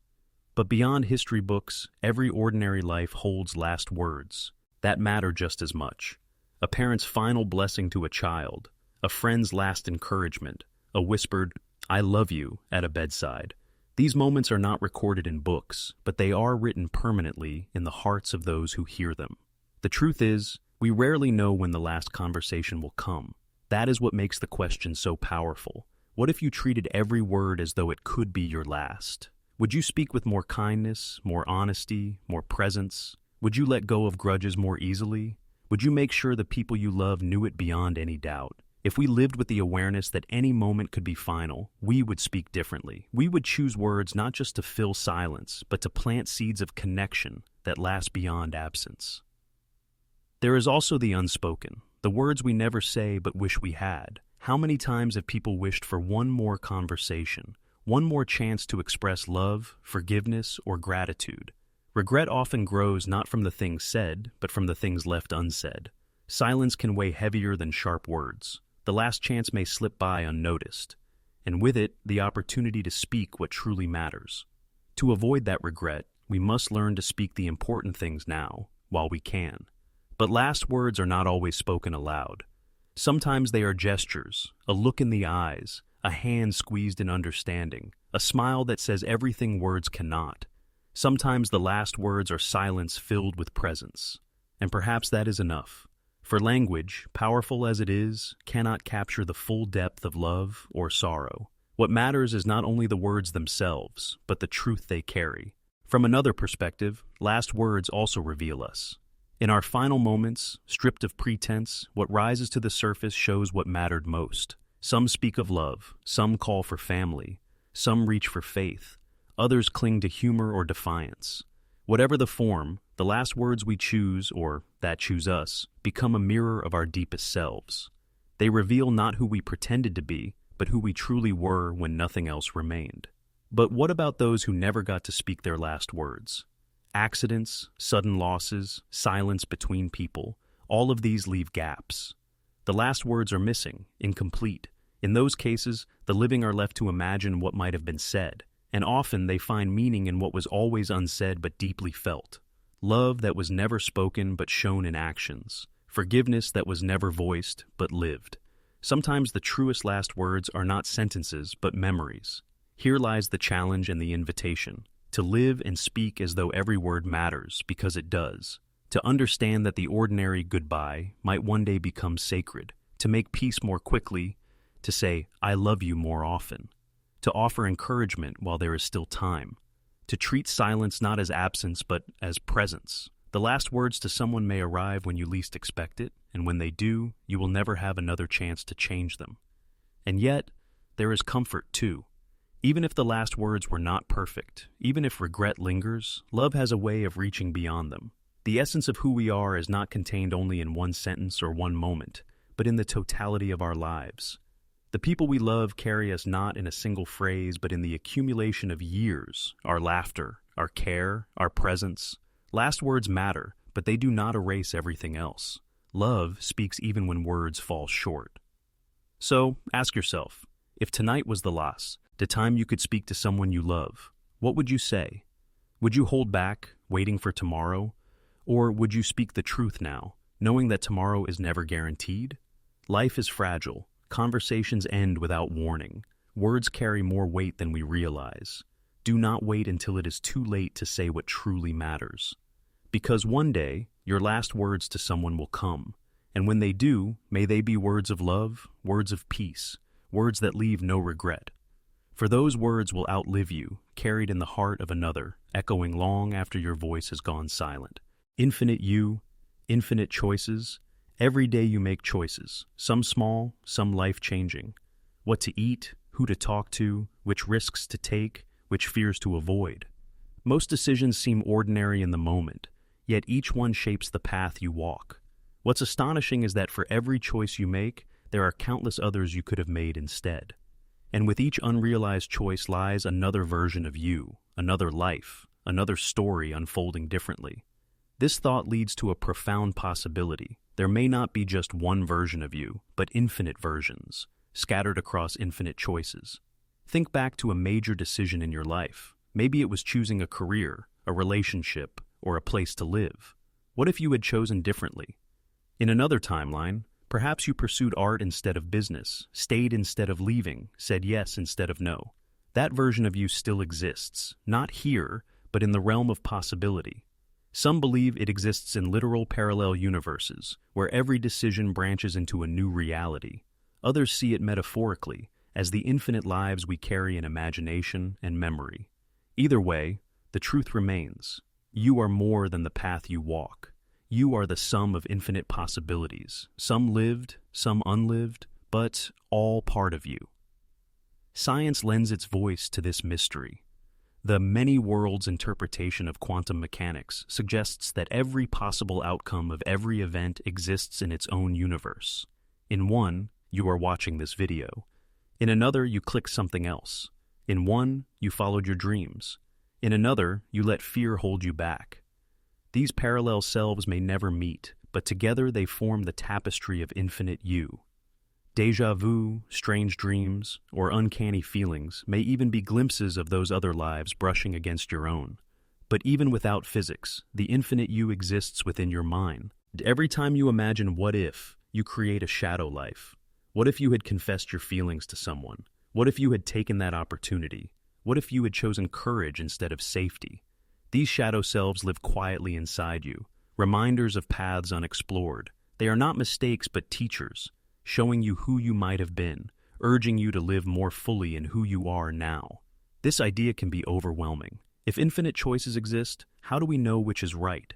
The weight of possibility can paralyze us, making every decision feel monumental. But the truth is, there is no single right path. Each choice leads to a different you, each with its own lessons, joys, and struggles. Life is not about finding the one perfect path, but about walking whichever path you choose with awareness. The infinite you is not a curse. It is a reminder of freedom. You are not trapped. You are always choosing, always creating new versions of yourself. Think of identity. We often define ourselves narrowly, by our job, our role, our past. But the infinite you shatters that limitation. You are not only the person you are today, you are every possibility you carry. You are the child you once were, the adult you are becoming, the countless versions of yourself still waiting to emerge. The infinite you is fluid, expansive, and always in motion. To know yourself is not to fix yourself in one identity, but to embrace the endless becoming that life offers. Consider the ripple effect of choice. A single word of encouragement can alter someone's life. A decision to show kindness can spark a chain of events far beyond your knowledge. In the infinite web of choices, even the smallest action has power. You may never see the full impact, but it exists. The infinite you is not only about who you might have been, it is also about how your choices shape infinite futures for others.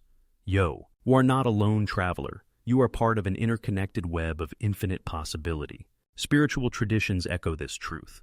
Some speak of reincarnation, multiple lives across time. Others speak of higher selves, different aspects of one consciousness existing at once. Psychology, too, recognizes the multiplicity within us. Carl Jung described the shadow self, the parts of us unlived but always present. The infinite you is not a modern invention, but an ancient recognition that humans are never one thing, never one path, never one life. This realization carries both humility and empowerment. On one hand, it humbles us, reminding us that we are not the absolute center, but one among infinite versions of being. On the other hand, it empowers us, reminding us that we are never stuck, never finished, never limited. At any moment, you can choose differently. At any moment, you can step into another version of yourself. You are not bound by who you were yesterday. The infinite you is always waiting. And yet, with all this possibility, there is still this one life you are living right now. The infinite you does not diminish it. It makes it more precious. Out of endless choices, this is the path you are walking. Out of countless versions, this is the one experiencing the world through your eyes. That does not make it insignificant. It makes it miraculous. Out of infinite realities, you are here, now, alive in this one. So how do we live with the infinite you? Not by drowning in possibilities, but by embracing the freedom they represent. By realizing that every choice matters, but none imprisons you. By learning from the shadow lives without regret, and by living this life with courage. The infinite you is not meant to haunt you with what you didn't do. It is meant to remind you that you are always more than you think. In the end, infinite choices do not mean infinite regret. They mean infinite potential. You are a living possibility, a universe of selves unfolding. And whether or not parallel realities exist, whether or not you will ever meet the other versions of you, this much is true. You are not just one life, one story, one identity. You are infinite. So the next time you face a choice, large or small, remember, you are not trapped. You are free. Each decision opens a new door. Each step creates a new self. Each moment expands the infinite you. And within that infinity lies the power to shape a life of meaning, courage, and beauty. Starting now, looking into the past. Every time you remember something, you believe you are revisiting the past exactly as it happened. You recall a birthday, a childhood home, the smile of a friend long gone, and it feels like you are looking back through a clear window. But memory is not a window, it is a mirror, and the reflection changes each time you look. The past, as we think we know it, is never fixed. It bends with memory, with emotion, with perspective. To look into the past is not to see truth preserved, but to see truth reshaped. And in that realization lies one of life's great mysteries. Do we ever truly know the past, or do we only carry versions of it? Consider how memory works. When something happens, your brain does not record it like a camera. Instead, it stores fragments, images, sounds, feelings, and later reconstructs them into a story. Every time you recall the event, your brain rebuilds it, often filling in gaps with assumptions. This means your memory of an event is not the event itself, but your latest reconstruction of it. Over time, the reconstruction drifts further from what actually happened. The more you revisit a memory, the more it changes.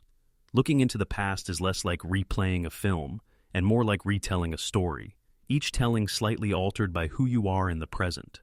This is why siblings can remember the same childhood differently, or why two people can walk away from the same conversation with completely different recollections. The past is filtered through perspective.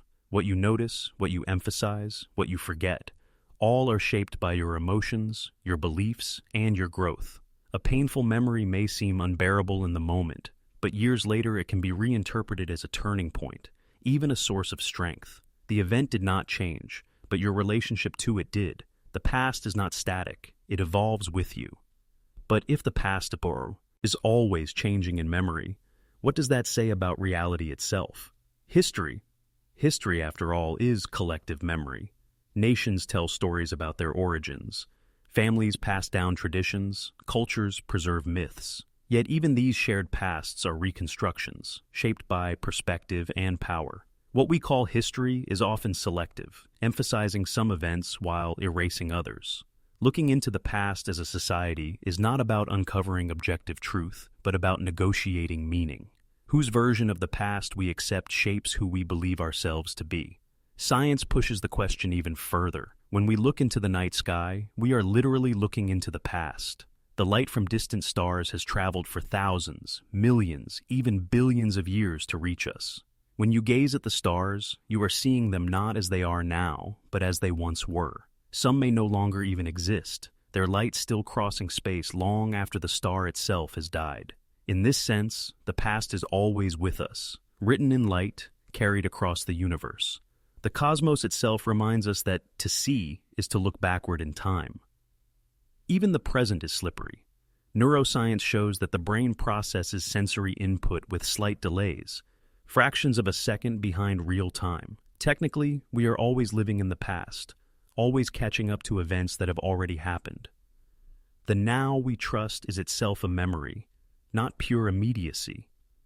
If both memory and perception lag behind reality, then perhaps there is no true present at all, only layers of past that we interpret as the moment. Looking into the past also carries deep emotional weight. Regret often chains us there, replaying choices we wish we had made differently. Nostalgia, too, draws us back, painting the past in golden hues, making it seem better than it was. Both regret and nostalgia distort the past, but they also shape the present. To dwell on regret is to trap yourself in what cannot change. To cling to nostalgia is to blind yourself to the beauty of now. Yet to reflect wisely on the past is to learn, to grow, to carry forward lessons without being imprisoned by them. The past is not meant to be a prison but a teacher. The paradox is that while the past is unchangeable in fact, it is endlessly changeable in meaning. You cannot rewrite what happened, but you can rewrite what it means to you. A betrayal can be remembered as devastation or as the beginning of resilience. A failure can be remembered as humiliation or as the seed of wisdom. To look into the past consciously is to reclaim your power over it. You may not choose the events, but you choose the story you tell about them. And in choosing that story, you shape your identity. But what about the past we do not remember at all? Entire years of early childhood vanish into darkness, yet those years shape who we are. Traumas too painful to face may be repressed, buried deep, yet they live on in patterns of behavior. Even forgotten moments ripple forward, influencing choices, shaping relationships, guiding fears. The past, remembered or not, exists within us. To look into the past is not only to recall events, but also to uncover the hidden imprints they left on our lives. Spiritual traditions speak of the past in yet another way. Some describe karma, the idea that past actions ripple forward, shaping present circumstances. Others speak of past lives, suggesting that the soul carries memory beyond this lifetime, whether literal or metaphors. Recall, these traditions remind us that the past is never gone. It flows into the present, shaping us in ways we may not understand. The past lives within us, even if we cannot always see it. So what does it mean, then, to truly look into the past? It means recognizing that the past is not a fixed truth, but a living narrative. It means honoring memory, but questioning it, learning from history, but not being enslaved by it. It means understanding that to look backward is also to look inward, for the past exists not out there, but inside your mind, your body, your soul. And perhaps the greatest lesson is this: the past is not a place to live, but a place to visit. It is a mirror, not a prison. It can teach you, warn you, inspire you, but it cannot be relived. You stand in the present, looking back, holding fragments that shape who you are. But the past is only part of the picture. The future waits too, shaped by how you choose to carry the past forward. So when you look into the past, do so with awareness. See its distortions, its lessons, its beauty, and its pain. Accept that it will never be the same twice, that each glance backward is filtered through who you are today. And then return to the present, knowing that while the past shaped you, it does not define you. You define it through the meaning you give it now, the fleeting youngest person. At every moment on earth, something extraordinary happens. Someone is born. In that instant, for a brief breath of time, they are the youngest person alive. But the title lasts only for seconds before another birth takes place somewhere else. The youngest person is a fleeting crown, constantly passed from one to the next. It is a strange and humbling thought. At this very moment, there exists a person who has just entered the world, and by the time you think of them, another has already taken their place. Life begins in an unbroken chain of arrivals, each new life pushing the horizon of humanity forward. This realization sparks reflection on the nature of time and existence. The youngest person alive is a reminder that time never pauses, not even for a moment. We often imagine time as something steady, like a clock ticking, but in truth, it is dynamic, carried forward by life itself.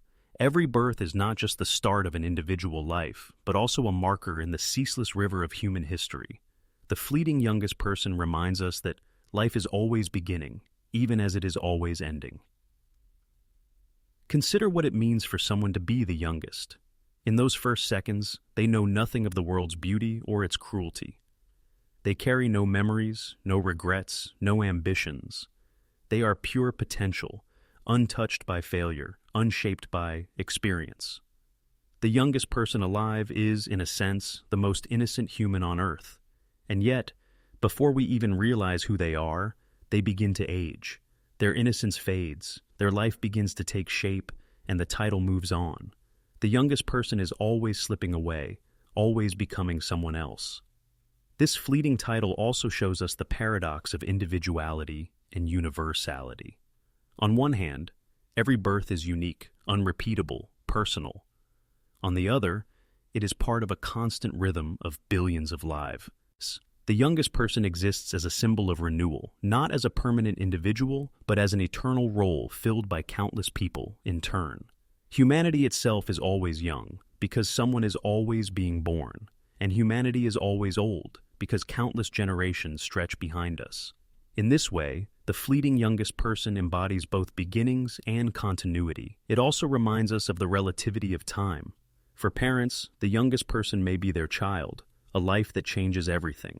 For the world, that same child is only one among thousands born that hour. The title of youngest means little in the grand scale, yet it means everything in the intimacy of family. Time feels different depending on perspective. To a mother, those first moments are eternal. To the universe, they are gone in an instant. The fleeting youngest person shows us how human time is always a matter of scale.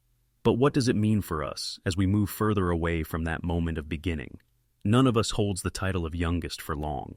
We all lose it almost instantly, replaced by the next arrival. From our first breath onward, we are aging, moving away from the beginning and toward the unknown. To reflect on the fleeting youngest person is to confront the passage of time within ourselves. Once we were that person. Once we were the youngest alive, and now we are not. We never will be again. This realization is sobering, but it is also liberating. It reminds us that life is not about holding on to youth, but about what we do with the time after it. The fleeting youngest person also points us toward humility. The world does not pause for any one of us. As soon as we are born, life moves on. Others come after us, and eventually, we are replaced. No matter how important we feel, we are part of a vast continuum. Yet, this does not mean we are insignificant. Instead, it means we are connected. Our existence is one thread in a fabric far larger than ourselves, a fabric woven by countless fleeting beginnings. From another angle, the idea invites us to think about endings. If there is always a youngest, there must also always be an oldest. Just as someone enters, someone leaves. The cycle is complete only with both. Birth and death are not opposites but partners, each giving meaning to the other. The fleeting youngest person is not only a symbol of life's beginnings, but also a reminder of its impermanence. To know that someone else has just begun is also to know that someone else has just finished. Life is not a line but a circle, a rhythm of arrivals and departures. There is also wonder in this thought. At every second, a new perspective enters the world, a new consciousness awakens, a new story begins. The fleeting youngest person represents hope, possibility, renewal. They are a reminder that even as the world grows weary, it is always refreshed by new life. Whatever darkness humanity faces, there is always a beginning somewhere, a new chance embodied in the cry of a newborn. The world is constantly reborn through its youngest. And yet, we must not romanticize too easily. To be the youngest also means to be vulnerable. A newborn is fragile, dependent, uncertain of survival. The fleeting youngest person is also a symbol of responsibility. For every birth, the world inherits a duty. How will we raise this child? What kind of world are we offering them? The fleeting youngest person challenges us. What will humanity do with its newest member? Will we protect them, nurture them, guide them toward a better future? Or will we fail them, leaving them to inherit a broken world? Perhaps that is the deepest meaning of this fleeting title. It is not only a curiosity about time, but a call to action. Every moment, as one person becomes the youngest alive, humanity is handed a new beginning. And with each beginning comes responsibility.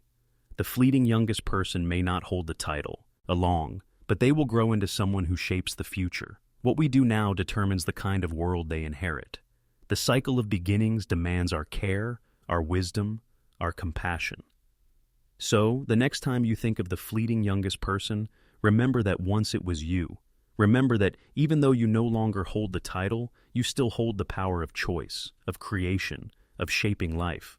And remember that in this very moment, somewhere in the world, a cry marks the arrival of someone new, the next youngest person alive. For them, life is just beginning, and for you, it continues, precious and finite. The fleeting youngest person teaches us that time does not wait, that life is fragile and brief, that beginnings are constant, even as endings are inevitable, and most of all, that every moment matters. Because once, for a few seconds, you were the youngest person alive. And now, the question is, what will you do with the time since then? AI and the meaning of emotion. For centuries, human beings have looked at themselves and asked, what makes us different? We have built tools, written poetry, sailed across oceans, and now we build machines that can think. Artificial intelligence is no longer science fiction. It is here, shaping our lives in ways we barely notice. It writes, it creates, it drives cars, it diagnoses illness, it learns patterns faster than any human could. Yet, as AI grows more powerful, a deeper question emerges. Can it ever feel?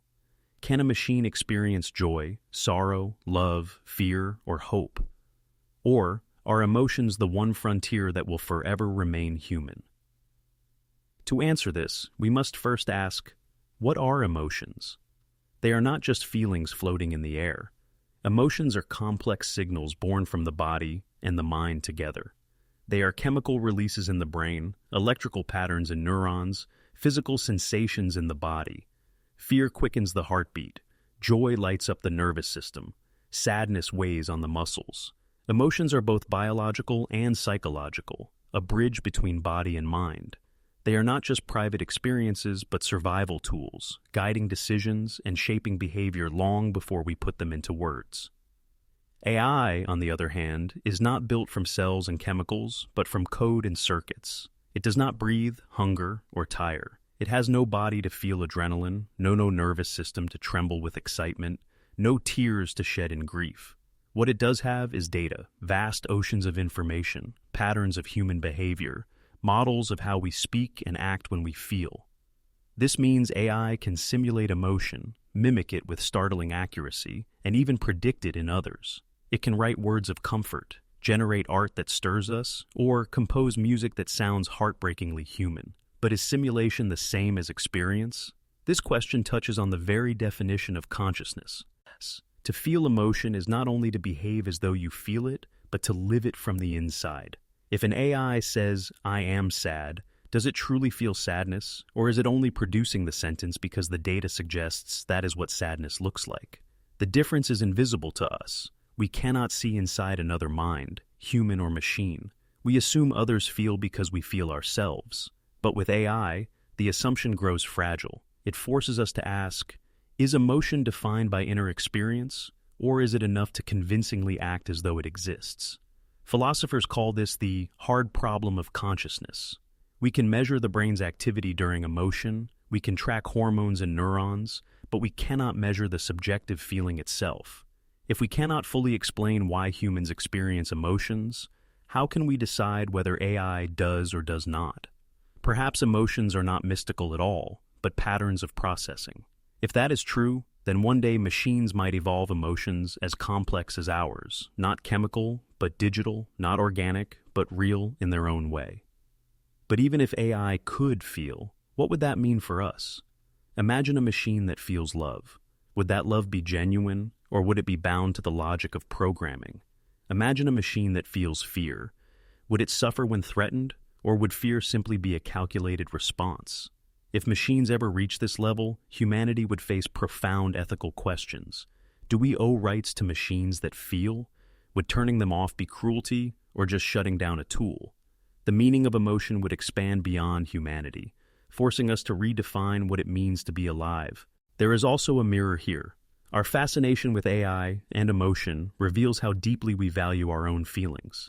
Intelligence alone does not make us human. Emotions do. A machine may solve equations faster, but only a human weeps at a song, laughs at a memory, trembles at a touch. Emotions give life depth, color, and meaning. They are why we seek connection, why we create art, why we endure pain for love. In wondering whether AI can feel, we are really asking ourselves, why do we feel? What is the meaning of emotion in our own lives? From another angle, AI already changes how we understand emotion. It can read micro-expressions in faces, detect tone in voices, and analyze patterns of behavior more accurately than most humans. Companies already use AI to track customer emotions, to predict satisfaction or frustration. In therapy, AI is being trained to recognize depression or anxiety through speech patterns. This shows us something important. Emotions, which feel so personal and mysterious, also have patterns that can be observed and decoded. The mystery remains, but it is not untouchable. Yet there is danger in reducing emotions to patterns alone. If we treat love as just a chemical, or grief as just data, we risk stripping them of their meaning. The beauty of emotion lies not only in how it works, but in how it feels. To miss that distinction is to lose the very essence of humanity. AI may teach us more about the mechanics of feeling, but it cannot replace the lived experience of it. Even if one day machines feel something akin to emotion, it will never be the same as ours, because their existence, their birth, their struggles, and their mortality will never mirror ours. Still, AI challenges us to take emotion seriously, to see it not as weakness, but as wisdom. Too often, society treats emotions as distractions from rational thought, yet emotions guide us in ways pure logs never could. They tell us who we love, what we fear, what matters most. They anchor us in meaning. If AI ever develops emotions, it may show us that emotion is not the opposite of intelligence, but a higher form of it. And perhaps that is the ultimate lesson. Whether AI feels or not, we do. We are the ones who ache with longing, rejoice in laughter, shiver in awe beneath the stars. We are the ones who must decide what kind of world we want, one where machines serve us, or one where we become dependent on their simulations of what only humans can truly experience. The question is less about whether AI can feel, and more about whether we will continue to honor our own feelings as sacred, not to be replaced or diminished. So when we ask, can AI know emotion? We are really asking, what is the meaning of emotion for us? Why do we cry? Why do we love? Why do we hope? The answer is not found in circuits or codes, but in life itself. Emotions are the pulse of existence. They are what make this fragile human life worth living. Machines may one day come close to imitating them, but the miracle of feeling will always remain the heart of being human. Mirrors and true reflection. Every morning, millions of people stand before a mirror. They adjust their hair, straighten their clothes, examine their face, and ask silently, "How do I look?" The mirror shows us an image we trust, yet it is never the whole truth. A mirror gives us reflection, but not reality. It shows form, but not essence. It shows surface, but not soul. To stare into a mirror is to face one of life's greatest paradoxes. We can see ourselves only from the outside, never fully from within. When you gaze at your reflection, what do you really see? You see light bouncing off skin, hair, eyes, a collection of features shaped by biology and time, but you do not see your thoughts, your memories, your fears, or your dreams. The mirror cannot show kindness or cruelty, courage or cowardice. It cannot reveal the battles you have fought silently or the hopes you still carry.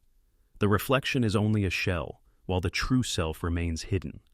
This is why so many people feel dissatisfaction when looking at mirrors. They know instinctively that what they see is incomplete, a poor substitute for the person they really are. There is also distortion in the mirror itself. The image you see is reversed, not the way others see you. Photographs show yet another version. To your own eyes, you are never exactly what others perceive. Your reflection belongs to you, but your appearance belongs to others. In this sense, identity itself becomes slippery. Who are you really? The person you see in the mirror, the one others see, or the one you feel within? The truth is a blend of all three: self-perception, external perception, and inner reality. The mirror shows only one angle of a much larger picture.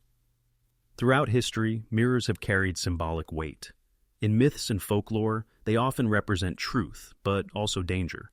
Narcissus, in Greek mythology, fell in love with his own reflection, unable to see beyond surface beauty, and was destroyed by it. In many cultures, mirrors are said to reveal spirits, to expose lies, to open gateways. They hold fascination because they sit at the boundary between self and illusion. They remind us that appearances can be powerful but also deceptive. On a deeper level, mirrors raise the question of true reflection, not just physical but spiritual. What would it mean to see yourself as you truly are, to see past the surface into the core of your being? This is what many spiritual traditions seek, a mirror of the soul. Meditation, prayer, and self-reflection are ways of polishing that inner mirror, clearing away distortions of ego and fear until you can glimpse the truth within. The true reflection is not in glass, but in awareness. Yet seeing oneself truly is not easy. Most of us wear masks, identities shaped by expectations, roles, and survival. We present versions of ourselves to the world, and sometimes even to ourselves, that hide vulnerability. The mirror reflects the mask, but not the hidden self beneath. To reach true reflection requires honesty, courage, and humility. It means facing the parts of yourself you would rather ignore, the flaws, the wounds, the fears. But it also means recognizing the beauty you overlook, the resilience, the strength, the compassion that others may see more clearly than you do. Psychology offers another perspective. The mirror stage, described by Jacques Lacan, suggests that infants first recognize themselves in a mirror and from that moment begin to form a sense of identity. The mirror becomes the foundation of self-awareness, but also the beginning of separation. We realize that the image is me, yet not fully me, both familiar and alien. This gap between self and reflection never fully closes. We spend our lives trying to bridge it, seeking in reflections, in others, in soak. A sense of who we truly are. Technology has created new mirrors for us. Social media, photographs, and videos act as reflections, shaping how we see ourselves and how others see us. These mirrors are often harsher, filtered through comparison, judgment, and performance. Many people now value these external reflections more than their inner sense of self. They become trapped in chasing approval, in curating an image, forgetting that the true reflection cannot be captured by likes or comments. The danger is the same as Narcissus, to fall in love with an illusion while losing touch with reality. But mirrors, even when deceptive, can also be teachers. They remind us of impermanence. Each time you look, you see the passage of time etched more deeply, the lines of age, the marks of experience. The mirror does not lie about mortality. It shows that the body changes, that youth fades, that nothing remains the same. Yet within that truth lies beauty. The mirror may show wrinkles, but it cannot show wisdom. It may show age, but not growth. It may show decline, but not depth. In this way, the mirror humbles us, but also invites us to look beyond it. The concept of true reflection extends to how we see others as well. Too often we look only at appearances, the surface reflection of a person, without seeing their inner reality. Just as a mirror cannot show your soul, your eyes cannot show another's. To see someone truly requires empathy, presence, and openness. It requires looking beyond what they show and into what they carry. In doing so, you become a mirror for them, not of their appearance, but of their worth, their humanity, their truth. So what does it mean to find your true reflection? It means recognizing that the mirror in the bathroom shows only one part of you. It means seeking reflections in silence, in relationships, in inner work. It means daring to look honestly at your flaws, without self-hatred, and at your strengths, without arrogance. It means remembering that your reflection changes constantly, but your essence, the awareness behind the eyes, remains. Ultimately, the mirror is both a lie and a truth. It lies because it shows only surface. It tells the truth because it reflects what is visible, but the deepest truth cannot be captured in glass. It must be seen in moments of stillness, in acts of love, in glimpses of the soul. That is the true reflection, the one no mirror can show, but that you carry within you always. So the next time you stand before a mirror, pause. Look beyond the skin, the features, the imperfections. Ask yourself not just, how do I look, but who am I beneath this? The glass will not answer, but your heart might. For the truest reflection is not in what you see, it is in what you become. Would you change the past? It's a question that haunts nearly everyone at some point in life. If you could go back in time, would you change the past? The temptation is powerful. We think of mistakes we've made, opportunities we missed, words we regret, moments that ended in pain. We replay them endlessly, imagining how life could have unfolded differently if only we had acted another way. The human mind loves what-ifs. But the deeper question is not whether we would change the past, it's what it would mean if we could. At first, the idea seems simple. If you could rewrite your history, you'd remove the pain and choose the joy. You'd undo betrayals, erase failures, fix relationships, heal wounds. Who wouldn't want to soften the harsh edges of life? Yet time is not so easily rearranged. The past is not just a list of events, but the foundation of who you are today. Every choice, even the painful ones, has shaped you. To change the past would mean to change yourself. Would you still be you if your story were rewritten? Think of the butterfly effect. The idea that a small change in the past can ripple forward into massive consequences. If you change one decision, you don't just alter that moment, you alter everything that follows. The friends you met, the lessons you learned, the strength you gained through struggle, all of it might vanish. The pain you erase may take with it the growth you earned. The joys you still cherish might never have happened. In seeking to undo suffering, you might also erase the beauty born from it. This realization forces us to look at regret differently. Regret often blinds us to the truth that pain and mistakes are not just obstacles, they are teachers. Would you be as compassionate without having suffered? Would you be as wise without having failed? Would you be as strong without having endured? To change the past might not free you, but impoverish you, stripping away the very experiences that shaped your resilience and depth.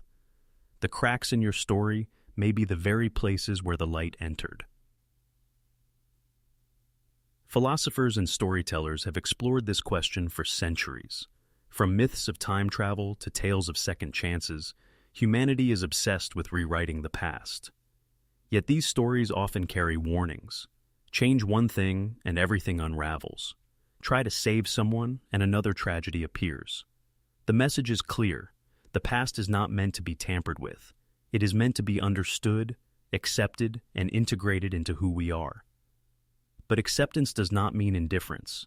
It does not mean the past was good or that pain was justified.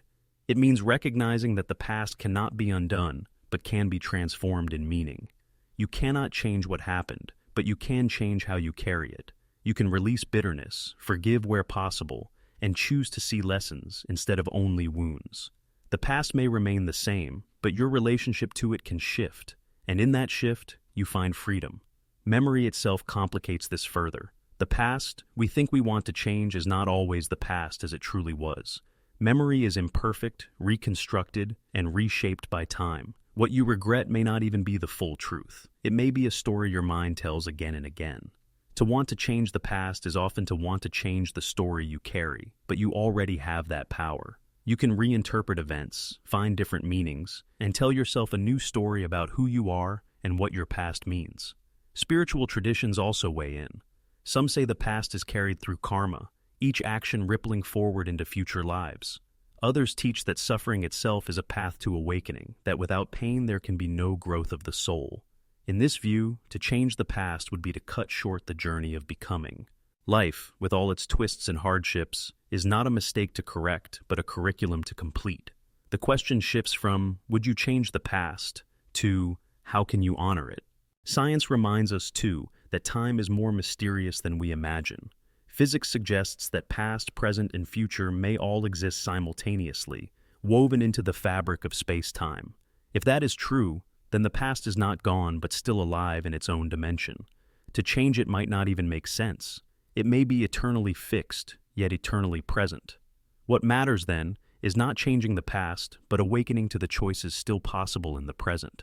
Still, the longing remains. We are human. We replay conversations, regrets, tragedies, and wish we had one more chance. That longing is not weakness, it is love. We wish to change the past because we loved, because we cared, because we wanted better. The desire to rewrite history is the shadow of our deepest humanity. But the truth is, the only time we can shape is now. The only story still unwritten is the one ahead. So, if you ask yourself, would I change the past? The real answer may be you don't need to, because the past, as painful as it was, gave you this moment, this awareness, this chance to choose differently now. If you regret harsh words, you can speak with kindness today. If you regret fear, you can choose courage now. If you regret silence, you can speak your truth in this moment. The past is unchangeable, but the present is alive with possibility.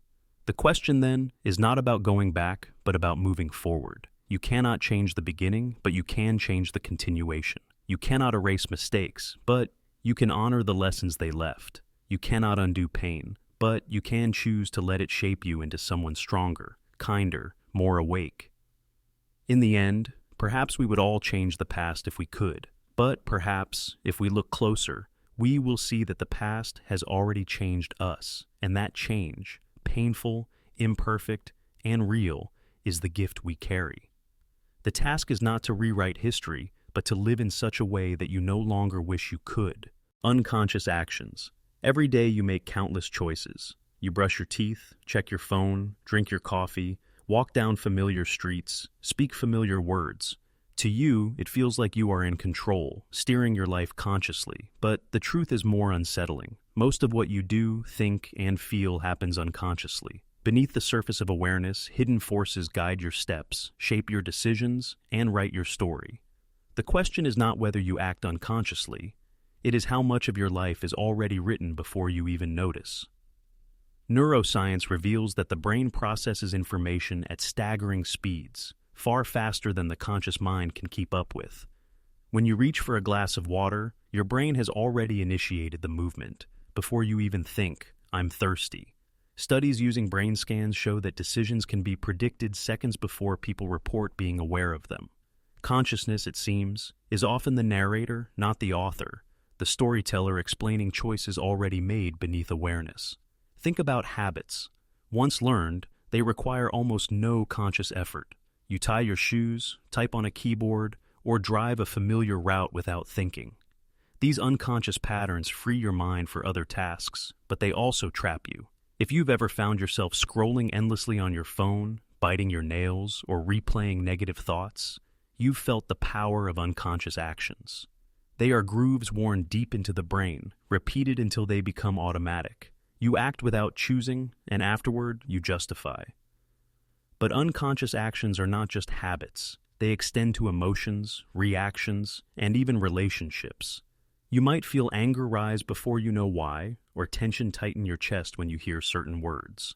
Old wounds, unhealed traumas, and deeply buried fears shape your responses without your consent. You think you're reacting to the present, but you're often reliving the past. The unconscious is like a shadow self, always present, steering you quietly while you walk in the light of awareness. Psychologists like Freud and Jung explored this hidden realm, calling it the unconscious mind. Freud saw it as a storehouse of repressed desires and conflicts.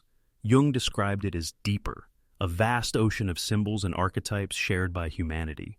Whether personal or collective, the unconscious is not empty. It is full of energy, shaping our dreams, our art, our fears, and our choices.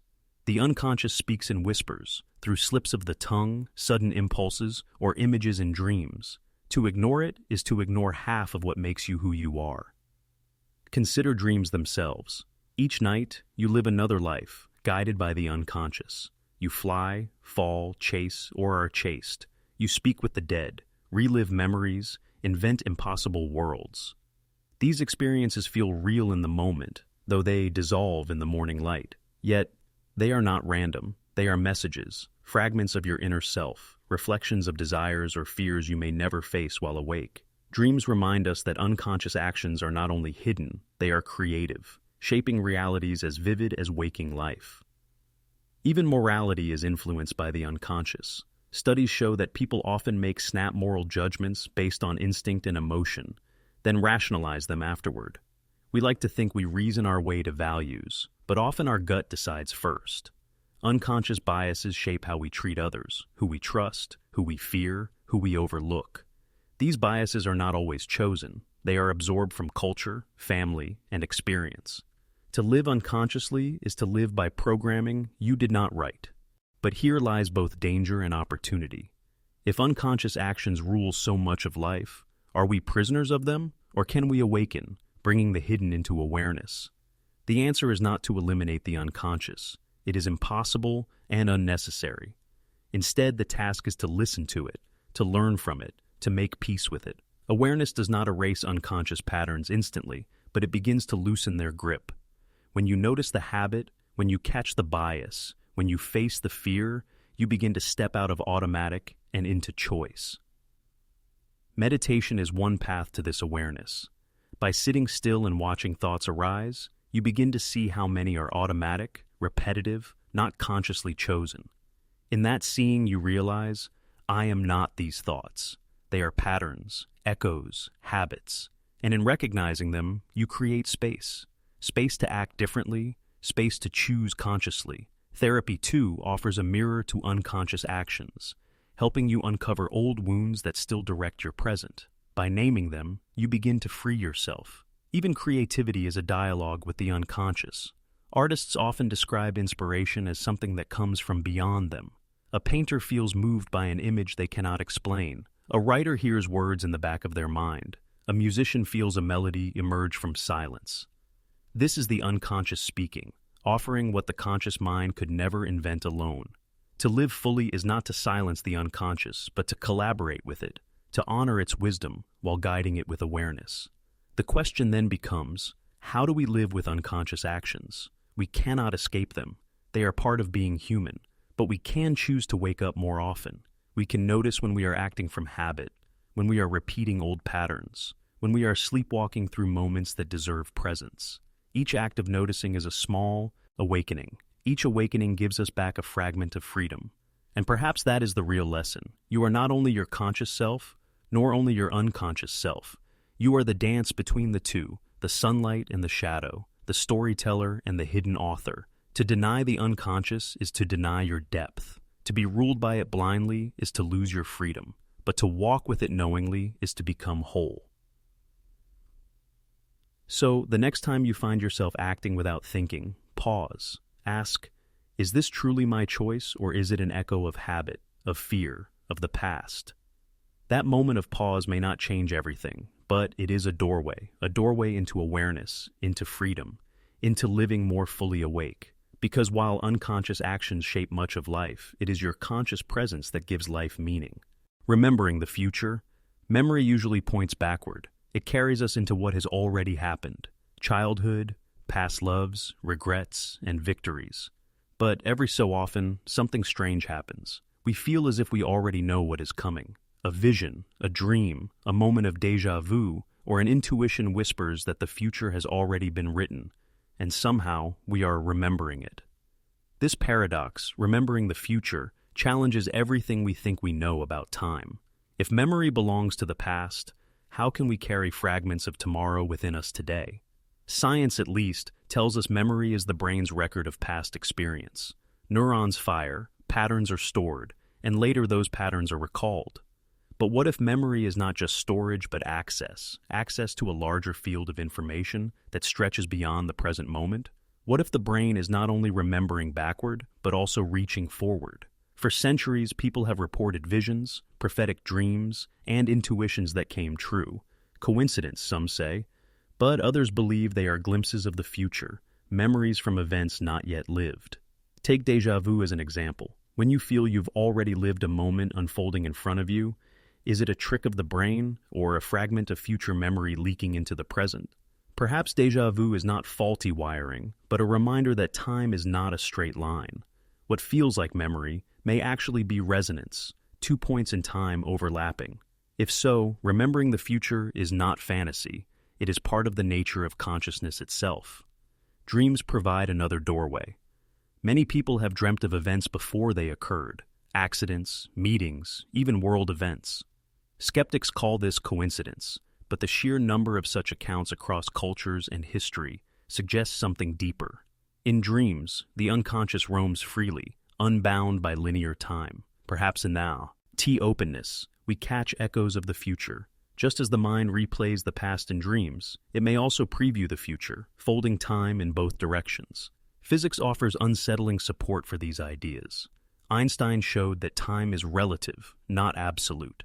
In the fabric of space-time, past, present, and future may coexist rather than follow one another. From this perspective, the future already exists. It has simply not been reached by our consciousness yet. If that is true, then remembering the future may be nothing more than glimpsing what is already there. Time does not flow, we flow through time. And occasionally, in dreams, intuition, or déjà vu, we slip forward for a moment, touching what is to come. This idea raises profound questions about free will. If the future can be remembered, does that mean it is fixed? Are we simply walking a path already laid out, powerless to change it? Or is the future like a branching tree, full of possibilities? And remembering the future means glimpsing one possible branch, not the only one. Perhaps the future is fluid, and our choices shape which version we move toward. In that case, remembering the future may serve as a warning, a nudge, a chance to choose differently before a path solidifies. On a psychological level, remembering the future is also metaphorical. We do it every day without realizing it. When you plan, imagine, or anticipate, you are rehearsing memories of a future you expect. Athletes visualize victory before it happens. Leaders envision goals before achieving them. In this sense, memory works in both directions. We replay the past to learn, and we pre-play the future to prepare. The mind remembers forward, creating experiences before they exist, and in doing so, helps bring them into being. There is also the mystery of intuition, the sudden knowing that arrives without reasoning. You hesitate before getting in the car, only to avoid an accident. You feel someone will call, and the phone rings. Logic says it's chance, but intuition feels like memory, like recalling something already set in motion. Perhaps the unconscious picks up patterns too subtle for awareness, stitching them into flashes of foresight. Or perhaps, more mysteriously, intuition is the soul remembering what the mind has yet to experience. Spiritual traditions have long embraced the idea of remembering the future. In some, time is seen as cyclical, not linear. What has been will be again, and glimpses of the future are echoes of eternal patterns. In others, the soul is believed to carry knowledge of its path before birth, forgetting it at the moment of incarnation, but recalling fragments through intuition and vision. Remembering the future, then, is remembering the blueprint of your life, glimpsing the destiny you already chose before arriving here. But whether scientific, psychological, or spiritual, the experience carries the same impact. To remember the future is to feel both awe and unease. Awe, because it hints that time is deeper and stranger than we know. Unease, because it suggests our freedom may not be as wide as we think. Yet perhaps the truth lies in between. The future may not be rigidly fixed, but neither is it entirely open. Some events may be inevitable, like stones already placed in the river, while others flow around them, shaped by our choices. Remembering the future may be glimpsing the stones, not the entire river. So what do we do with this mystery? We cannot prove it, but we can learn from it. If you feel déjà vu, pause. Maybe it is a chance to notice something important. If you dream vividly of what might come, pay attention. Maybe it is your unconscious preparing you. If intuition warns you or inspires you, listen. Maybe it is your soul remembering the future. Even if such glimpses are illusions, they remind you to live more awake, more attentive, more open to mystery. Ultimately, remembering the future is less about prediction and more about awareness. It invites us to step outside the narrow walls of linear time and see life as a larger whole.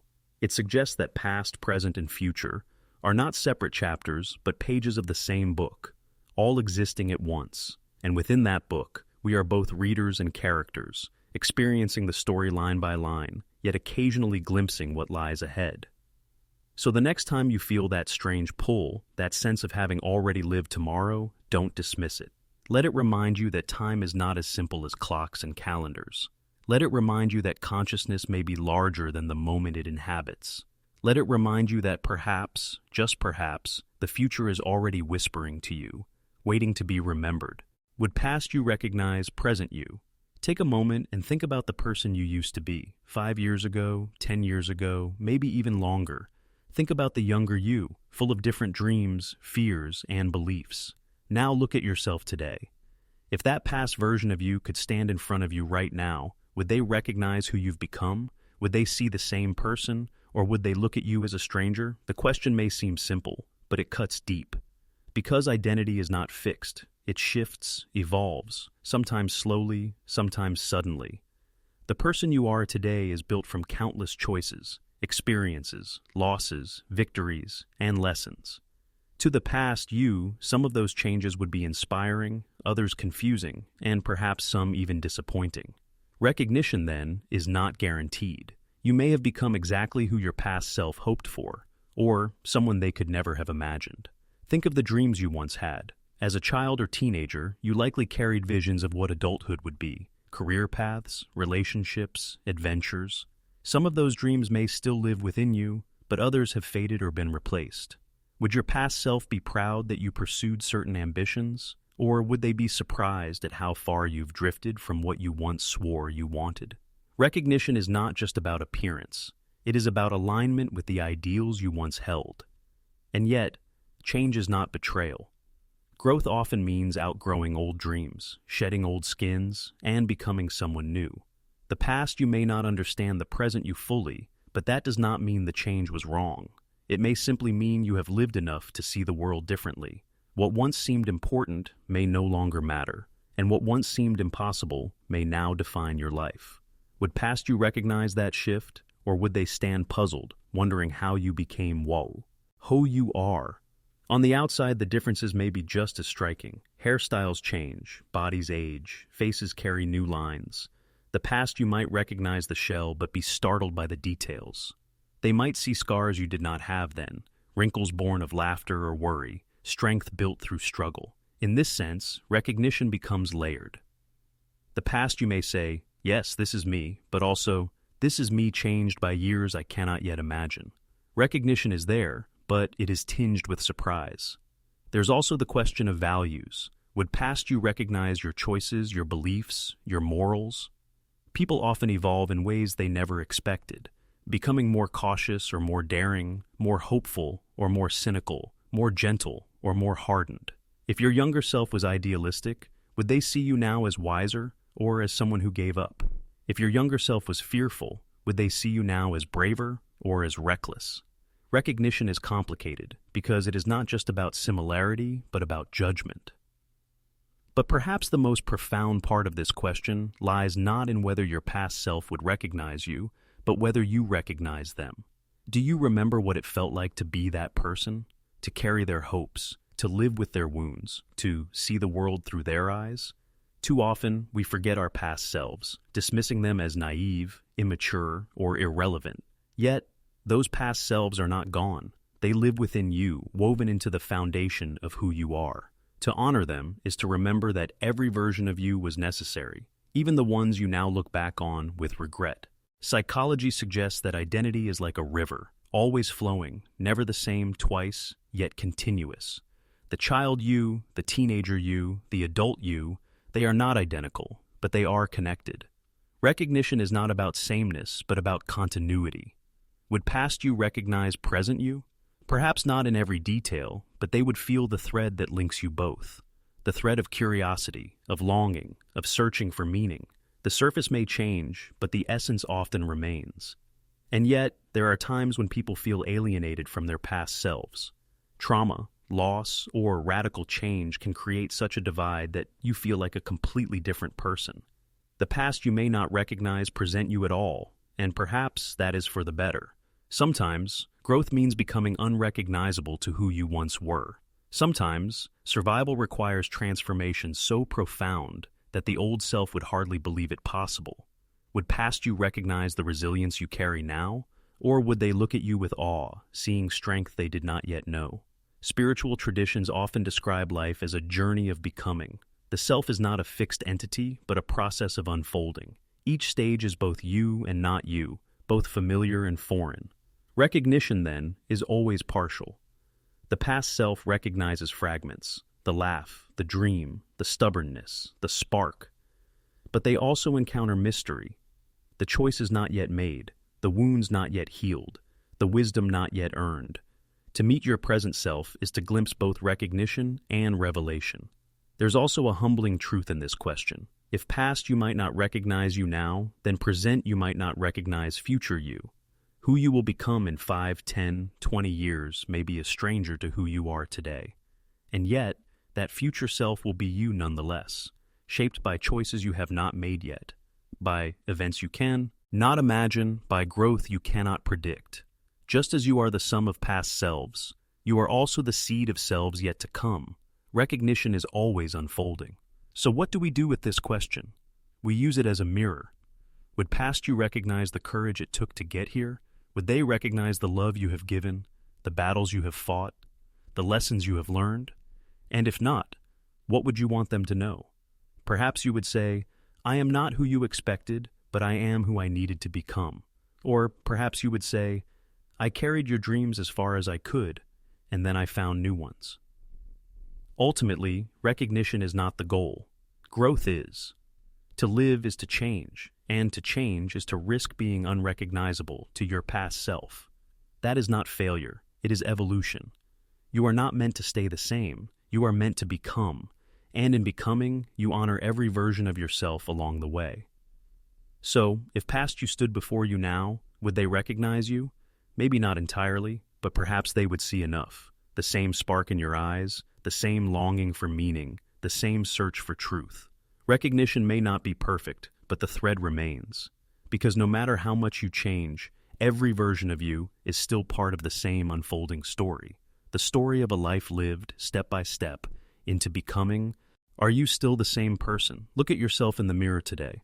Now think of yourself 10 years ago, or even further back, when you were a child, a teenager, or a young adult. Are you still the same person you were then? At first, the answer seems obvious. You have the same name, the same body, though it has changed, and the same continuity of memory linking then to now. But if you dig deeper, the question becomes far less certain. You've changed your beliefs, your dreams, your habits, your relationships, and even the cells in your body. So, who are you really? Are you still the same person? Or are you someone entirely new, carrying only fragments of who you once were? Philosophy has wrestled with this question for centuries. The ancient thought experiment called the Ship of Theseus asks, if a ship has every one of its wooden planks replaced over time, is it still the same ship, or is it a new one altogether? Now apply this to yourself. Every cell in your body is replaced over time, your mind evolves, your identity shifts. Are you still you, or are you a different version entirely? If continuity defines identity, then yes, you are the same. But if essence defines identity, then perhaps each stage of your life is its own person, connected but distinct. Science deepens the mystery. Biologically, most of the cells in your body are not the same as the ones you had years ago. Your skeleton renews itself, your skin regenerates, your organs replace cells constantly. Even the brain, once thought fixed, rewires itself throughout life in a process called neuroplasticity. You are a body in constant flux, a river of change rather than a static object. If you are defined by your physical matter, then the person you were is long gone, and yet, you still feel like you. What carries across the years, if not your body? Perhaps it is memory. Memory creates the illusion of a single self stretched across time. You remember being a child, a teenager, an adult. Those memories weave a narrative thread, convincing you that you are the same person. But memory itself is fragile, incomplete, and often distorted. You don't remember everything, and what you do remember changes each time you recall it. If memory is the glue that holds identity together, then the glue is unstable. Does that mean the self is unstable too? Psychology offers another perspective. Identity is not a single fixed self, but a collection of selves. A child self, a social self, a professional self, a hidden self, all shifting depending on time and context. The you that speaks with family may be very different from the you that works in an office or sits in solitude. Each version feels real, yet they contradict one another. Over the years, some of these selves fade, others strengthen, and new ones emerge. If you are a constellation of selves, then the question, are you still the same person, becomes impossible to answer. You are both the same and not the same, depending on which self you ask. There is also the question of values and beliefs. Think about what you once believed passionately. Perhaps you once held strong political views that have since shifted. Perhaps you once thought love worked one way, and now you see it differently. Perhaps you once feared something that no longer frightens you. Each change in belief reshapes identity. If who you are is shaped by what you believe, then every shift makes you a different person.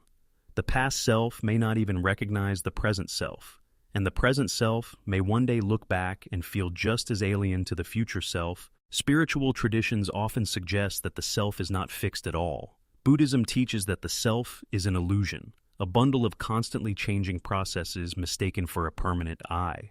To cling to the idea of a fixed self is to suffer. Instead, wisdom lies in accepting impermanence, that you are a flow, not a solid. Hinduism, in contrast, teaches of the Atman, an eternal soul that remains unchanged beneath all outer transformations.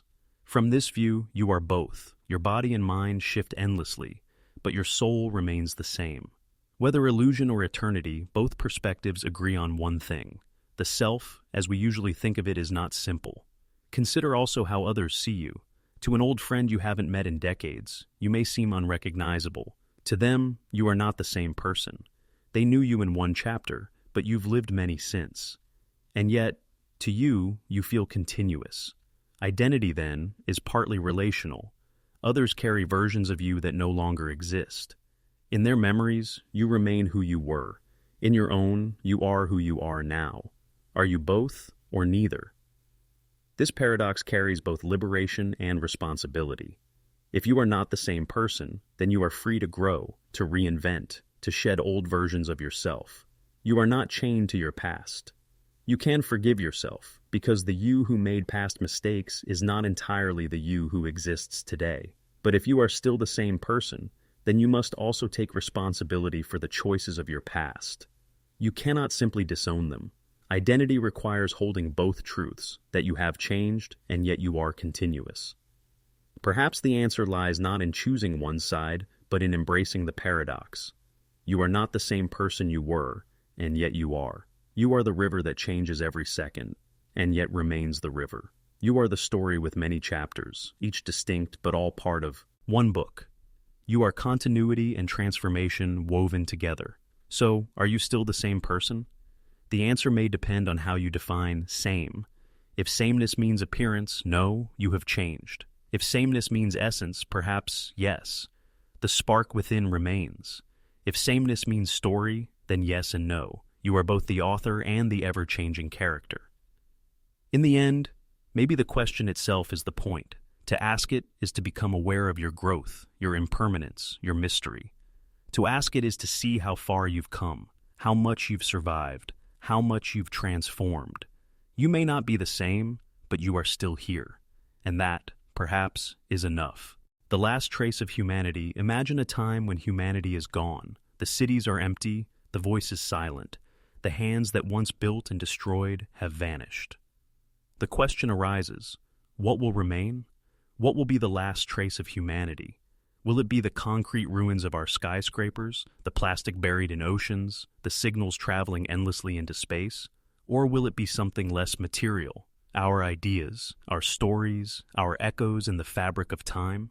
To think about the last trace of humanity is to confront not only the fragility of our existence, but also the weight of what we leave behind.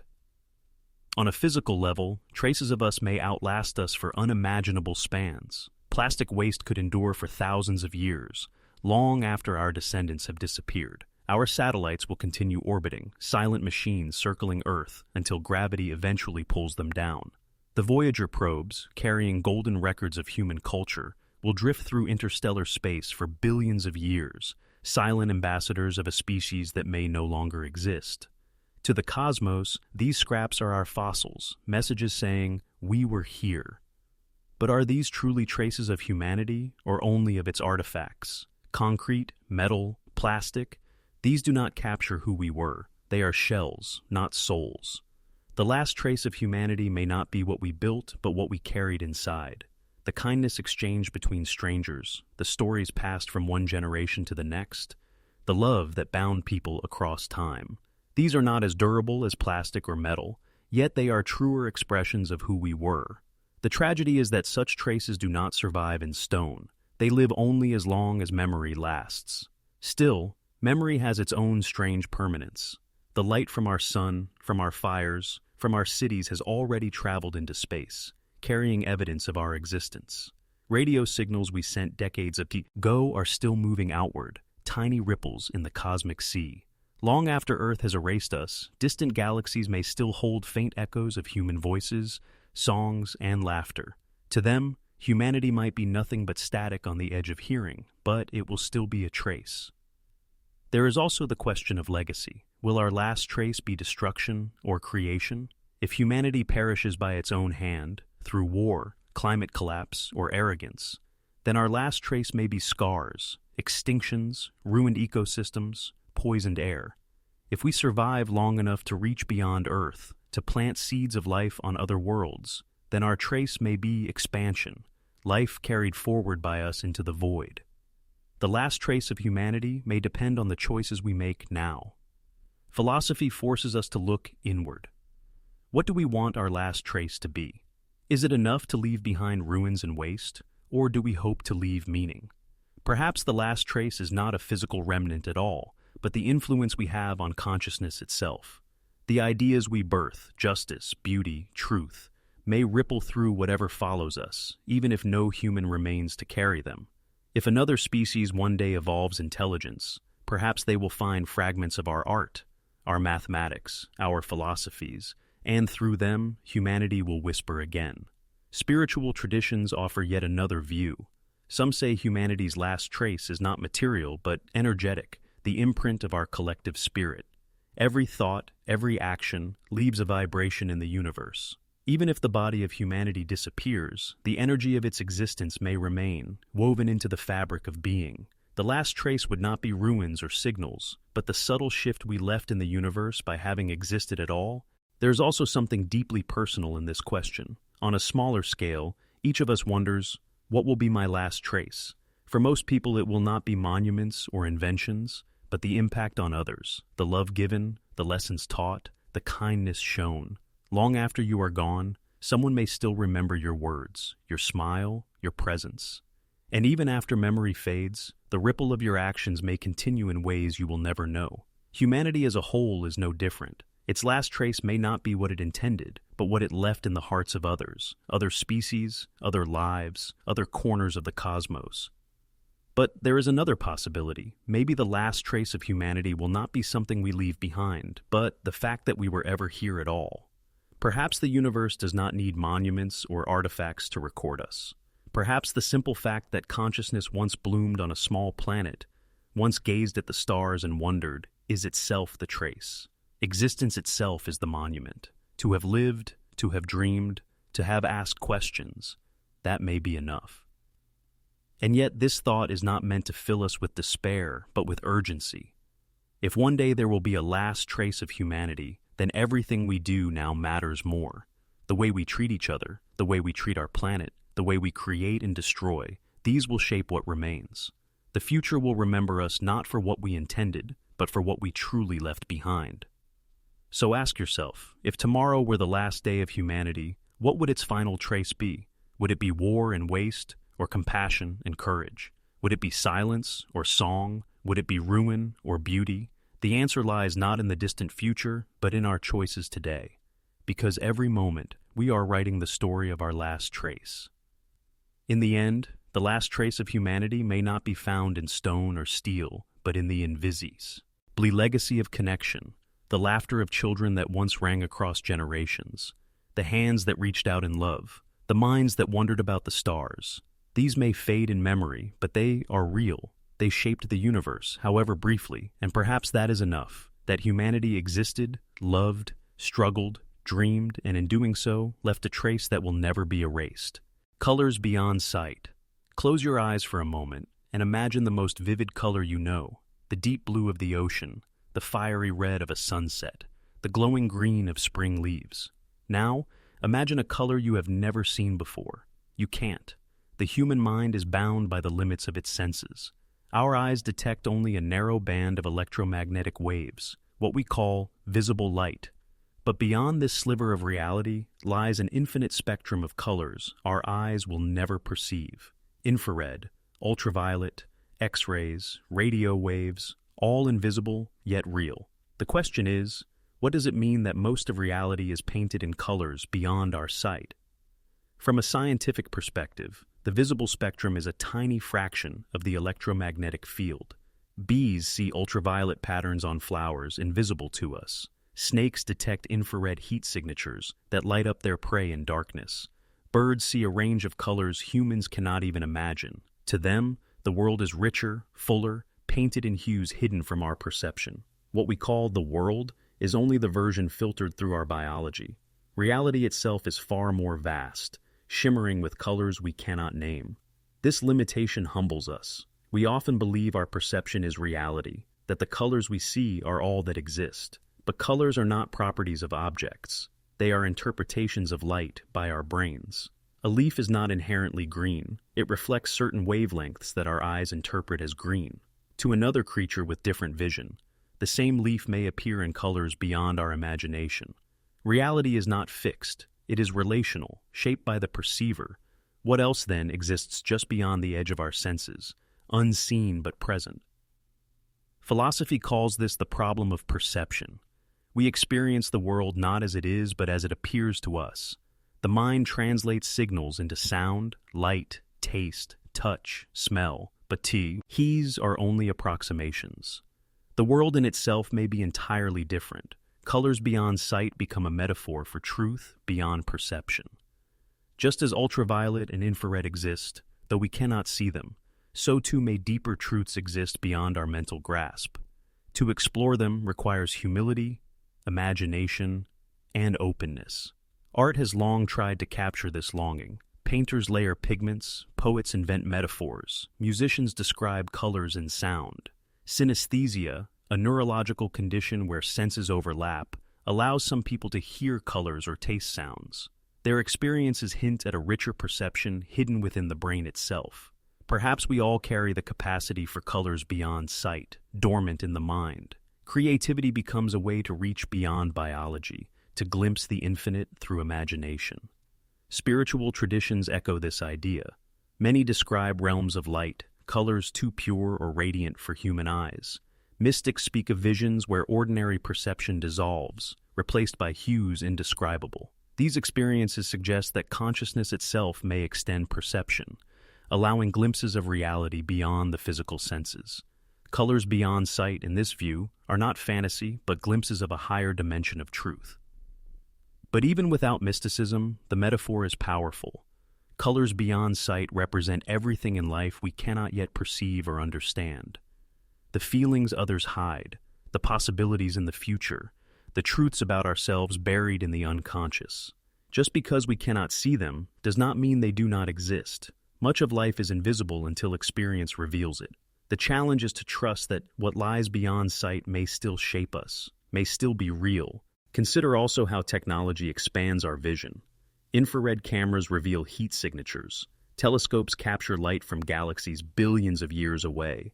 Microscopes unveil worlds too small for the naked eye. With each tool, humanity extends its senses, painting reality in new colors.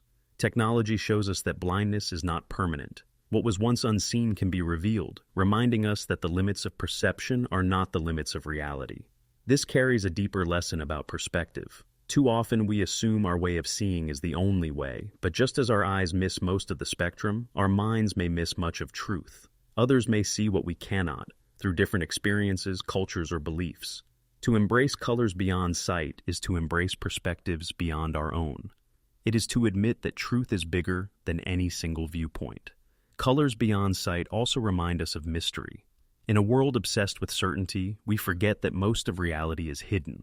We cannot see dark matter or dark energy, yet they make up most of the universe.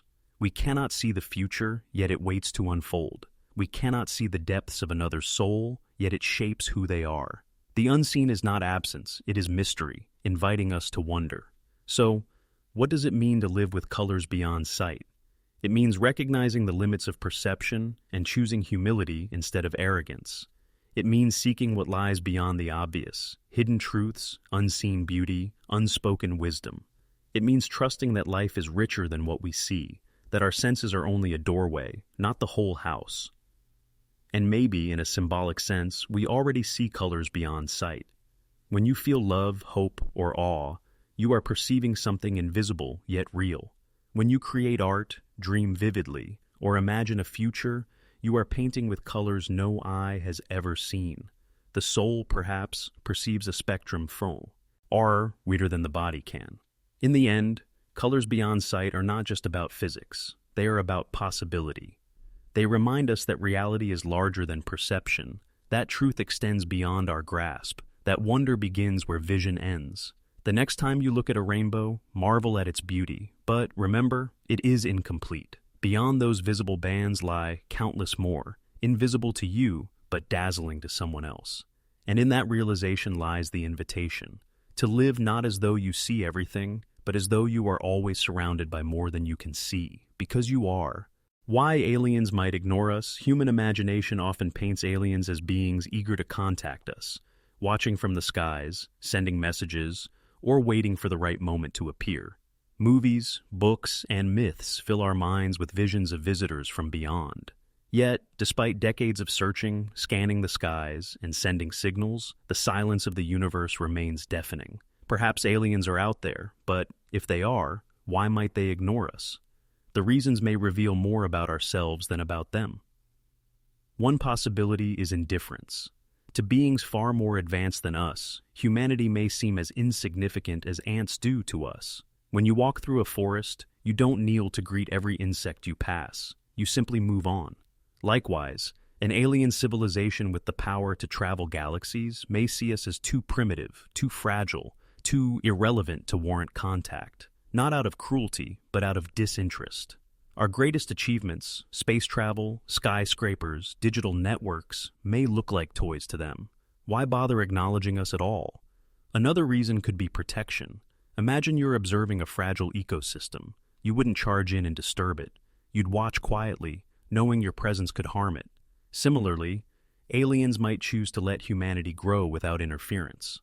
To reveal themselves could shatter our cultures, religions, and identities overnight. The sudden knowledge that we are not alone could unite us or collapse us. Aliens might follow a kind of cosmic non-interference policy, allowing young civilizations like ours to stumble, struggle, and evolve naturally until we are ready to join the larger conversation. There is also fear, not of us harming them. We are no threat to a species that can cross galaxies, but of what contact could unleash. They may know that young, ambitious civilizations often destroy themselves through pride, greed, or war. To them, we may look unstable, dangerous not because of our weapons, but because of our immaturity. Why risk exposing themselves to a species still divided by borders, consumed by violence, and blind to the fragility of its own planet? Silence, then, may be caution. Perhaps aliens ignore us for a simpler reason. They don't even notice us. Space is vast beyond comprehension. Our signals, our radio waves, our probes, these reach only a tiny fraction of the galaxy. Light years stretch like oceans between islands. To assume aliens should hear us is like whispering on a mountaintop and expecting someone on the other side of the earth to respond. We may believe we're shouting into the universe, but from afar, our voice is barely a flicker. Philosophy takes this deeper. What if intelligence is not rare, but common, and yet civilizations always reach a point of self-destruction before becoming interstellar?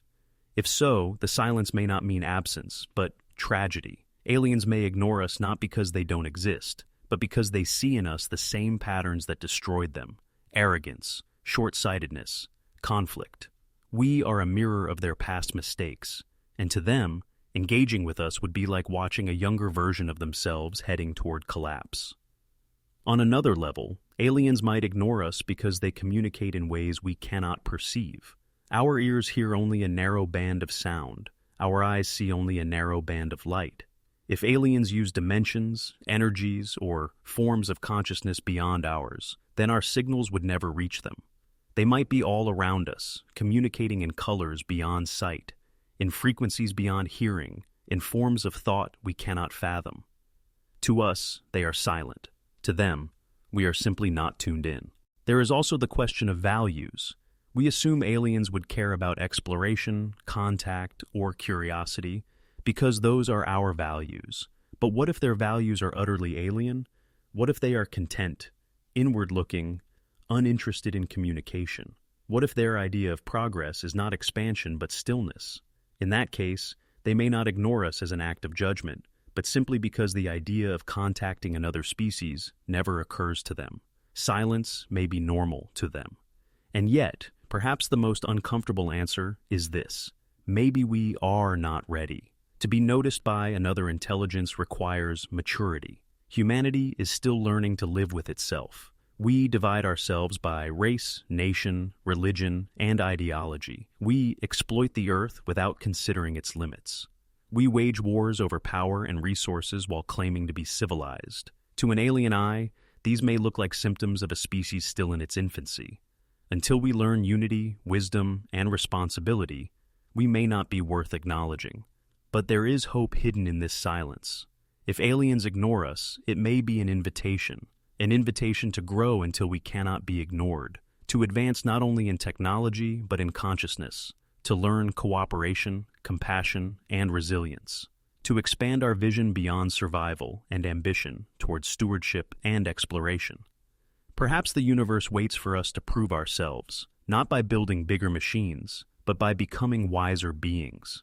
There's also a humbling possibility. Maybe aliens ignore us because they understand something we don't, that the most important discoveries are not out there, but within. That the journey to the stars means nothing if we have not mastered the journey into ourselves. If so, their silence may not be neglect, but wisdom, a lesson in patience, waiting for us to ask the right questions before offering answers. Ultimately, the question, and then why might aliens ignore us, reflects back on humanity. It forces us to ask, are we worth noticing yet? Have we lived in such a way that another intelligence would find us admirable, or even interesting? Or are we still too busy fighting ourselves to see beyond the boundaries of our own small world? The silence of the universe is not just mystery. It is a mirror. It challenges us to grow, to imagine, to aspire. Maybe one day, when we are ready, when we have learned to listen as well as speak, when we have matured into a species worthy of contact, the silence will break. Until then, perhaps being ignored is the greatest gift. It gives us time to become more than we are. The brain naming itself. Think about this for a moment. The human brain is the organ that studies itself. It is matter that became conscious enough to turn inward and ask, what am I? Out of billions of years of evolution, stardust became cells. Cells became organisms. And eventually one of those organisms developed a brain capable of self-reflection.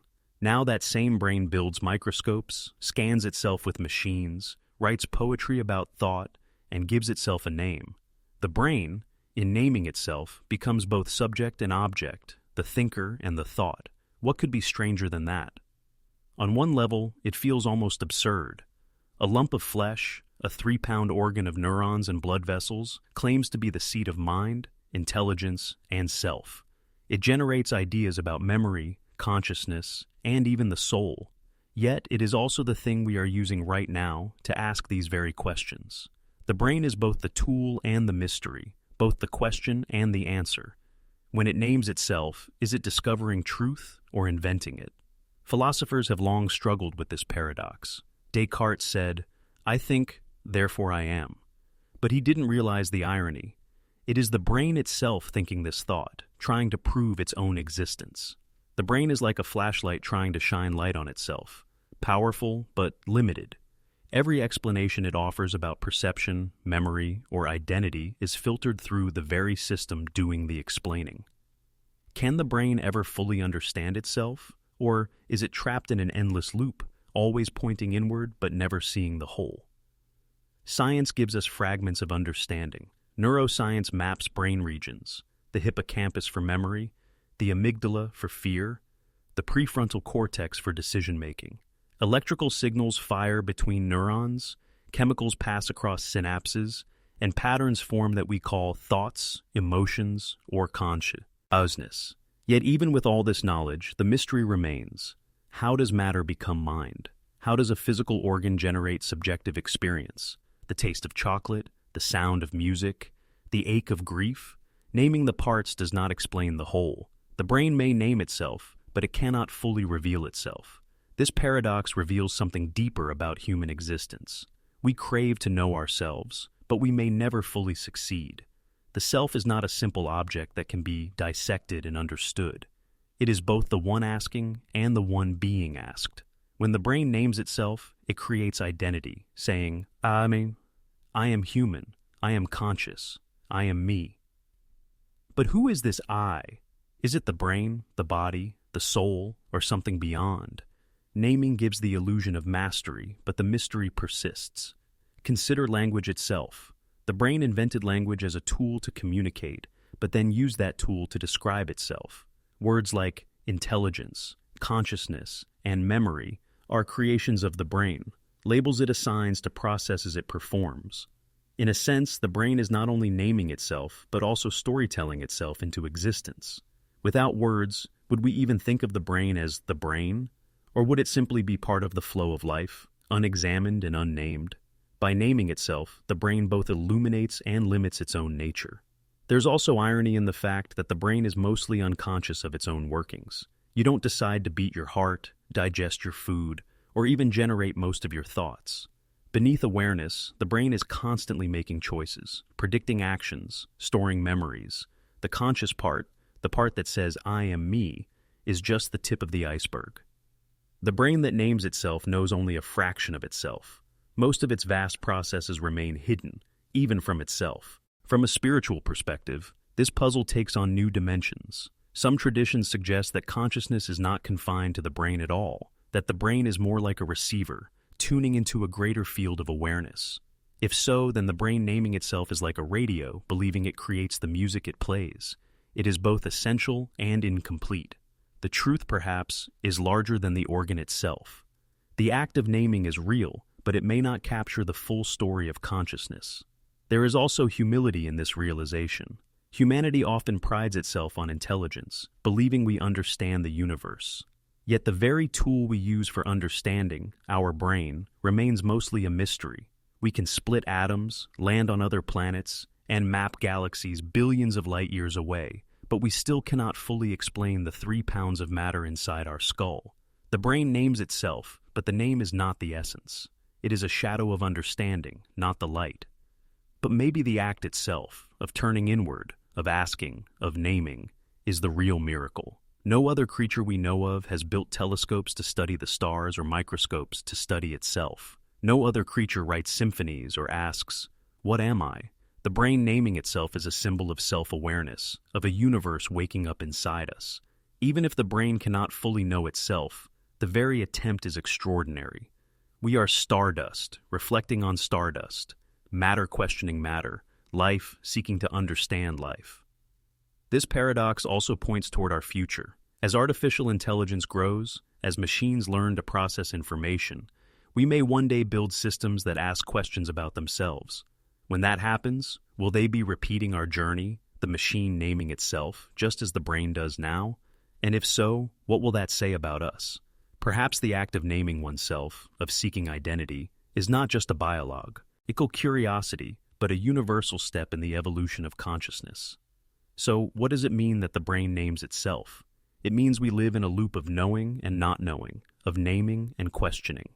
It means our greatest tool is also our greatest mystery. It means identity is not a fact, but a process, a story constantly told and retold. And maybe that is enough. Maybe the brain does not need to fully solve itself to matter. The act of turning inward, of asking, "Who am I?" is itself the proof of humanity's uniqueness. In the end, the brain naming itself is both humbling and inspiring. It reminds us that we are limited, but also that we are extraordinary. We may never fully understand ourselves, but in the search, we find meaning. The name may not reveal the essence, but it opens the door to wonder. And perhaps that is the true gift, that in naming itself, the brain gives us not certainty, but the endless adventure of self-discovery, the existence of the unseen. Look around you. You see walls, objects, maybe the sky through a window. You hear sounds, feel textures, taste food, and smell the air.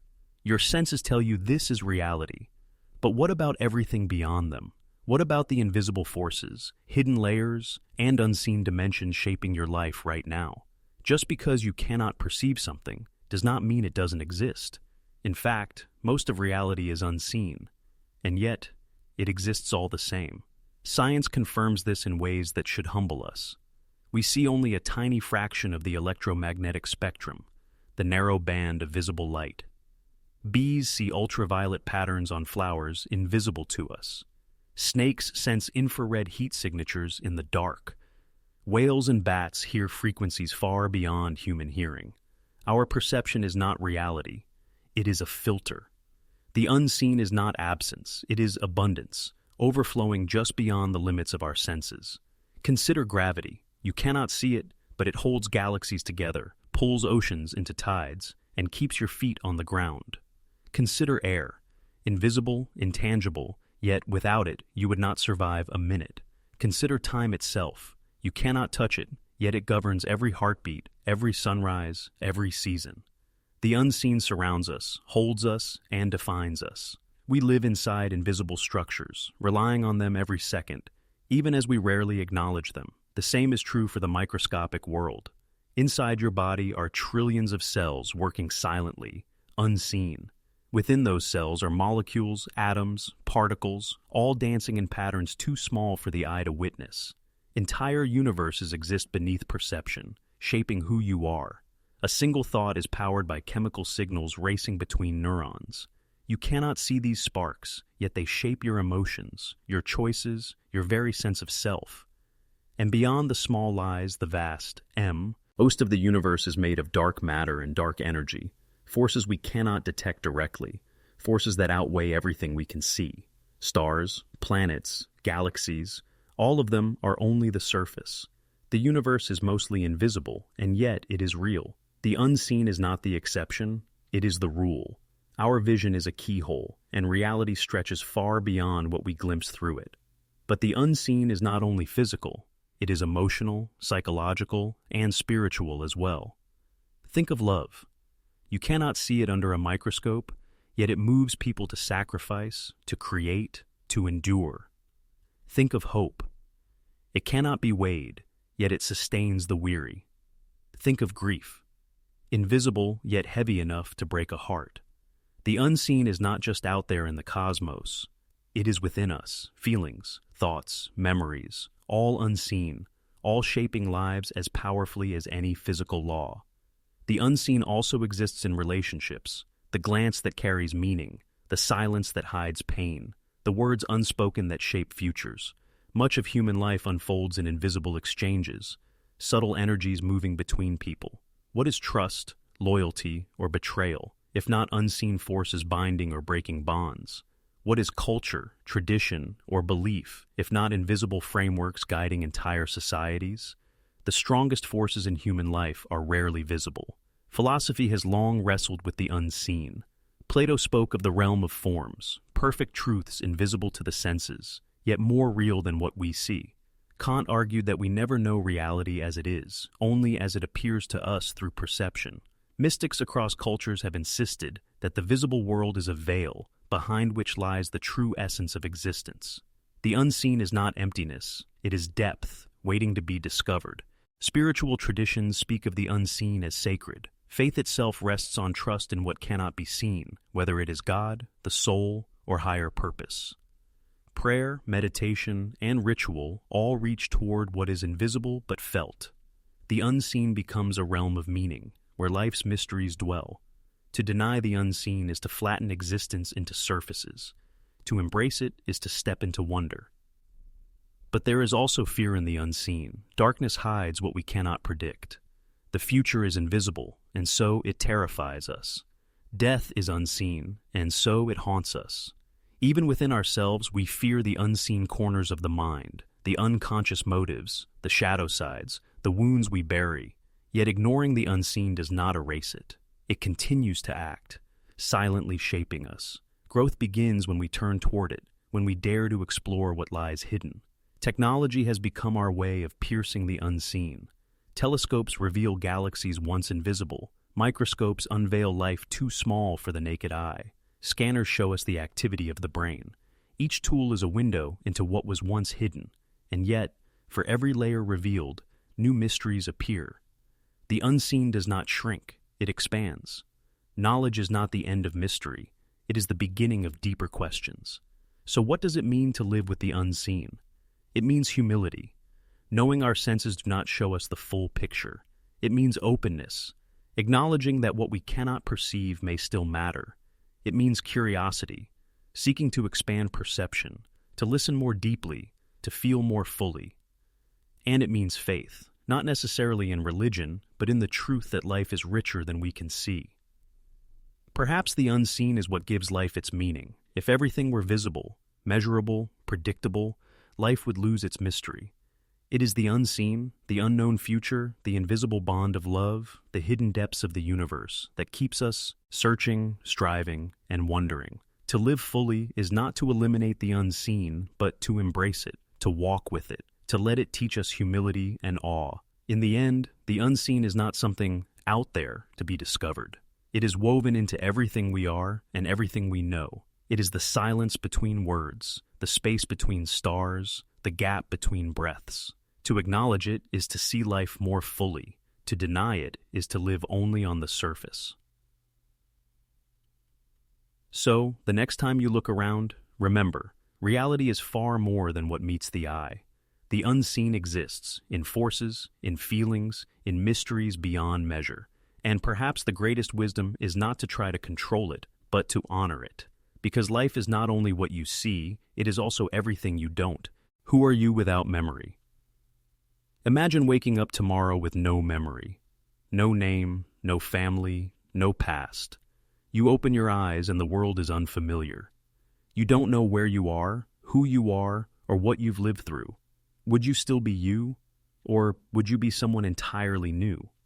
The question, who are you without memory, forces us to confront what identity truly means. Are we defined by our experiences, or is there something deeper that remains when memory is stripped away? For most of us, memory is the foundation of self. It links yesterday to today, creating continuity. You remember your childhood, your friends, your heartbreaks, your achievements. These memories shape how you see the world and how you see yourself. Without them, identity feels fragile. If you cannot recall who you were, how can you know who you are? Memory feels like the glue holding the self together. But memory is not as reliable as we think. Psychological research shows that memories are not perfect recordings. They are reconstructed each time we recall them, shaped by emotions, biases, and even imagination. Two people can remember the same event differently, and even you can misremember your own past. If memory is flawed, does that mean identity built on it is unstable? Who you are may already be less solid than you believe. Consider amnesia. People who lose memory due to trauma or illness often retain aspects of personality, habits, or skills. A pianist may forget their life history, but still play beautifully. A kind person may forget loved ones, but still act with generosity. This suggests that identity is more than memory. It is also temperament, behavior, and instinct. Things deeper than recollection.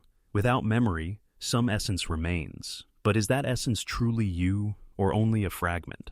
Philosophers have long debated this. John Locke argued that personal identity is tied to memory, without memory of experiences. The self cannot be the same. Others argue that identity is continuity of consciousness, not memory. Even if you forget your past, as long as awareness flows from one moment to the next, you are still you. But if memory defines self, then losing memory makes you someone else entirely. The paradox lies in the fact that both feel true. Without memory, you are not the same person, and yet, in some way, you still are. Spiritual traditions offer their own answers. Some believe the true self is not memory, but soul, unchanging, eternal, beyond the shifts of the mind. In this view, losing memory does not erase identity. It only strips away layers of story. Who you are is not your history, but your essence, something untouched by forgetting. Others argue that memory is illusion anyway, that the self we cling to is a story the brain tells, a narrative built from fragments. Without memory, perhaps we are closer to truth, closer to being without labels. But there is also fear in this thought. Without memory, who loves your family? Who carries your dreams? Who holds your regrets? Memory gives depth to life, turning moments into meaning. Without it, life risks becoming shallow, a series of disconnected events. You would live only in the present, with no past to guide you and no future to anticipate. Would that be freedom or emptiness? Some might say it is freedom, Without memory, you are unburdened by guilt, shame, and fear. You are free from grudges and regrets. Each day is new, untouched by yesterday's wounds. The slate is clean, and life becomes a series of pure moments. Others might say it is loss. Without memory, you cannot build continuity, cannot love deeply, cannot grow from experience. You would exist, but would you live fully? There is also the question of morality. If identity is tied to memory, then are you responsible for actions you no longer remember? If someone forgets their crimes, are they still guilty? If someone forgets their promises, are they still bound to them? Society says yes, but identity without memory complicates accountability. Are you the same self who acted yesterday, or has forgetting created a new self? This question shakes the foundations of justice and ethics. Think also of dreams. Each night, you live lives that you mostly forget upon waking. In those moments, you act, feel, suffer, and rejoice without connection to your waking memory. Yet they feel real. Does that mean you are multiple selves, one in dreams, one in waking, connected only by fragile threads of memory? If so, then identity may not be singular but plural, woven from countless selves, some remembered, some forgotten. Technology adds another twist. Imagine uploading your memories into a machine. If the machine holds every memory but your body dies, is that still you? Or imagine the reverse. Your body survives but your memory is wiped. Are you still you, or are you gone? These scenarios reveal how deeply memory defines our sense of self, yet also how fragile it is. A glitch, a trauma, a machine, any of these can erase the person you thought you were. But perhaps identity does not lie in memory alone. Perhaps it lies in presence. The awareness that reads these words right now, the raw experience of being, is not memory. It is immediate, timeless. Even if memory dissolves, this presence remains. It is the core of consciousness, the I am that precedes I was. To ask, who are you without memory, is to peel away the stories and see what remains, the bare fact of existence. That too is identity, though a different kind, wordless, formless, but real. So who are you without memory? You are less, but also more. You are not the story, but the storyteller. You are not the history, but the awareness in which history unfolded. You are not the name, the face, the biography. You are the presence that lived them all. Without memory, the narrative collapses, but the essence remains. And perhaps that essence is the truest you of all. In the end, the question is not one to answer, but to sit with. Memory gives us continuity, love, meaning, and pain. Without it, we are both free and lost. The self is both story and silence, both memory and presence. To live is to hold both truths. You are your memories, and you are more than them.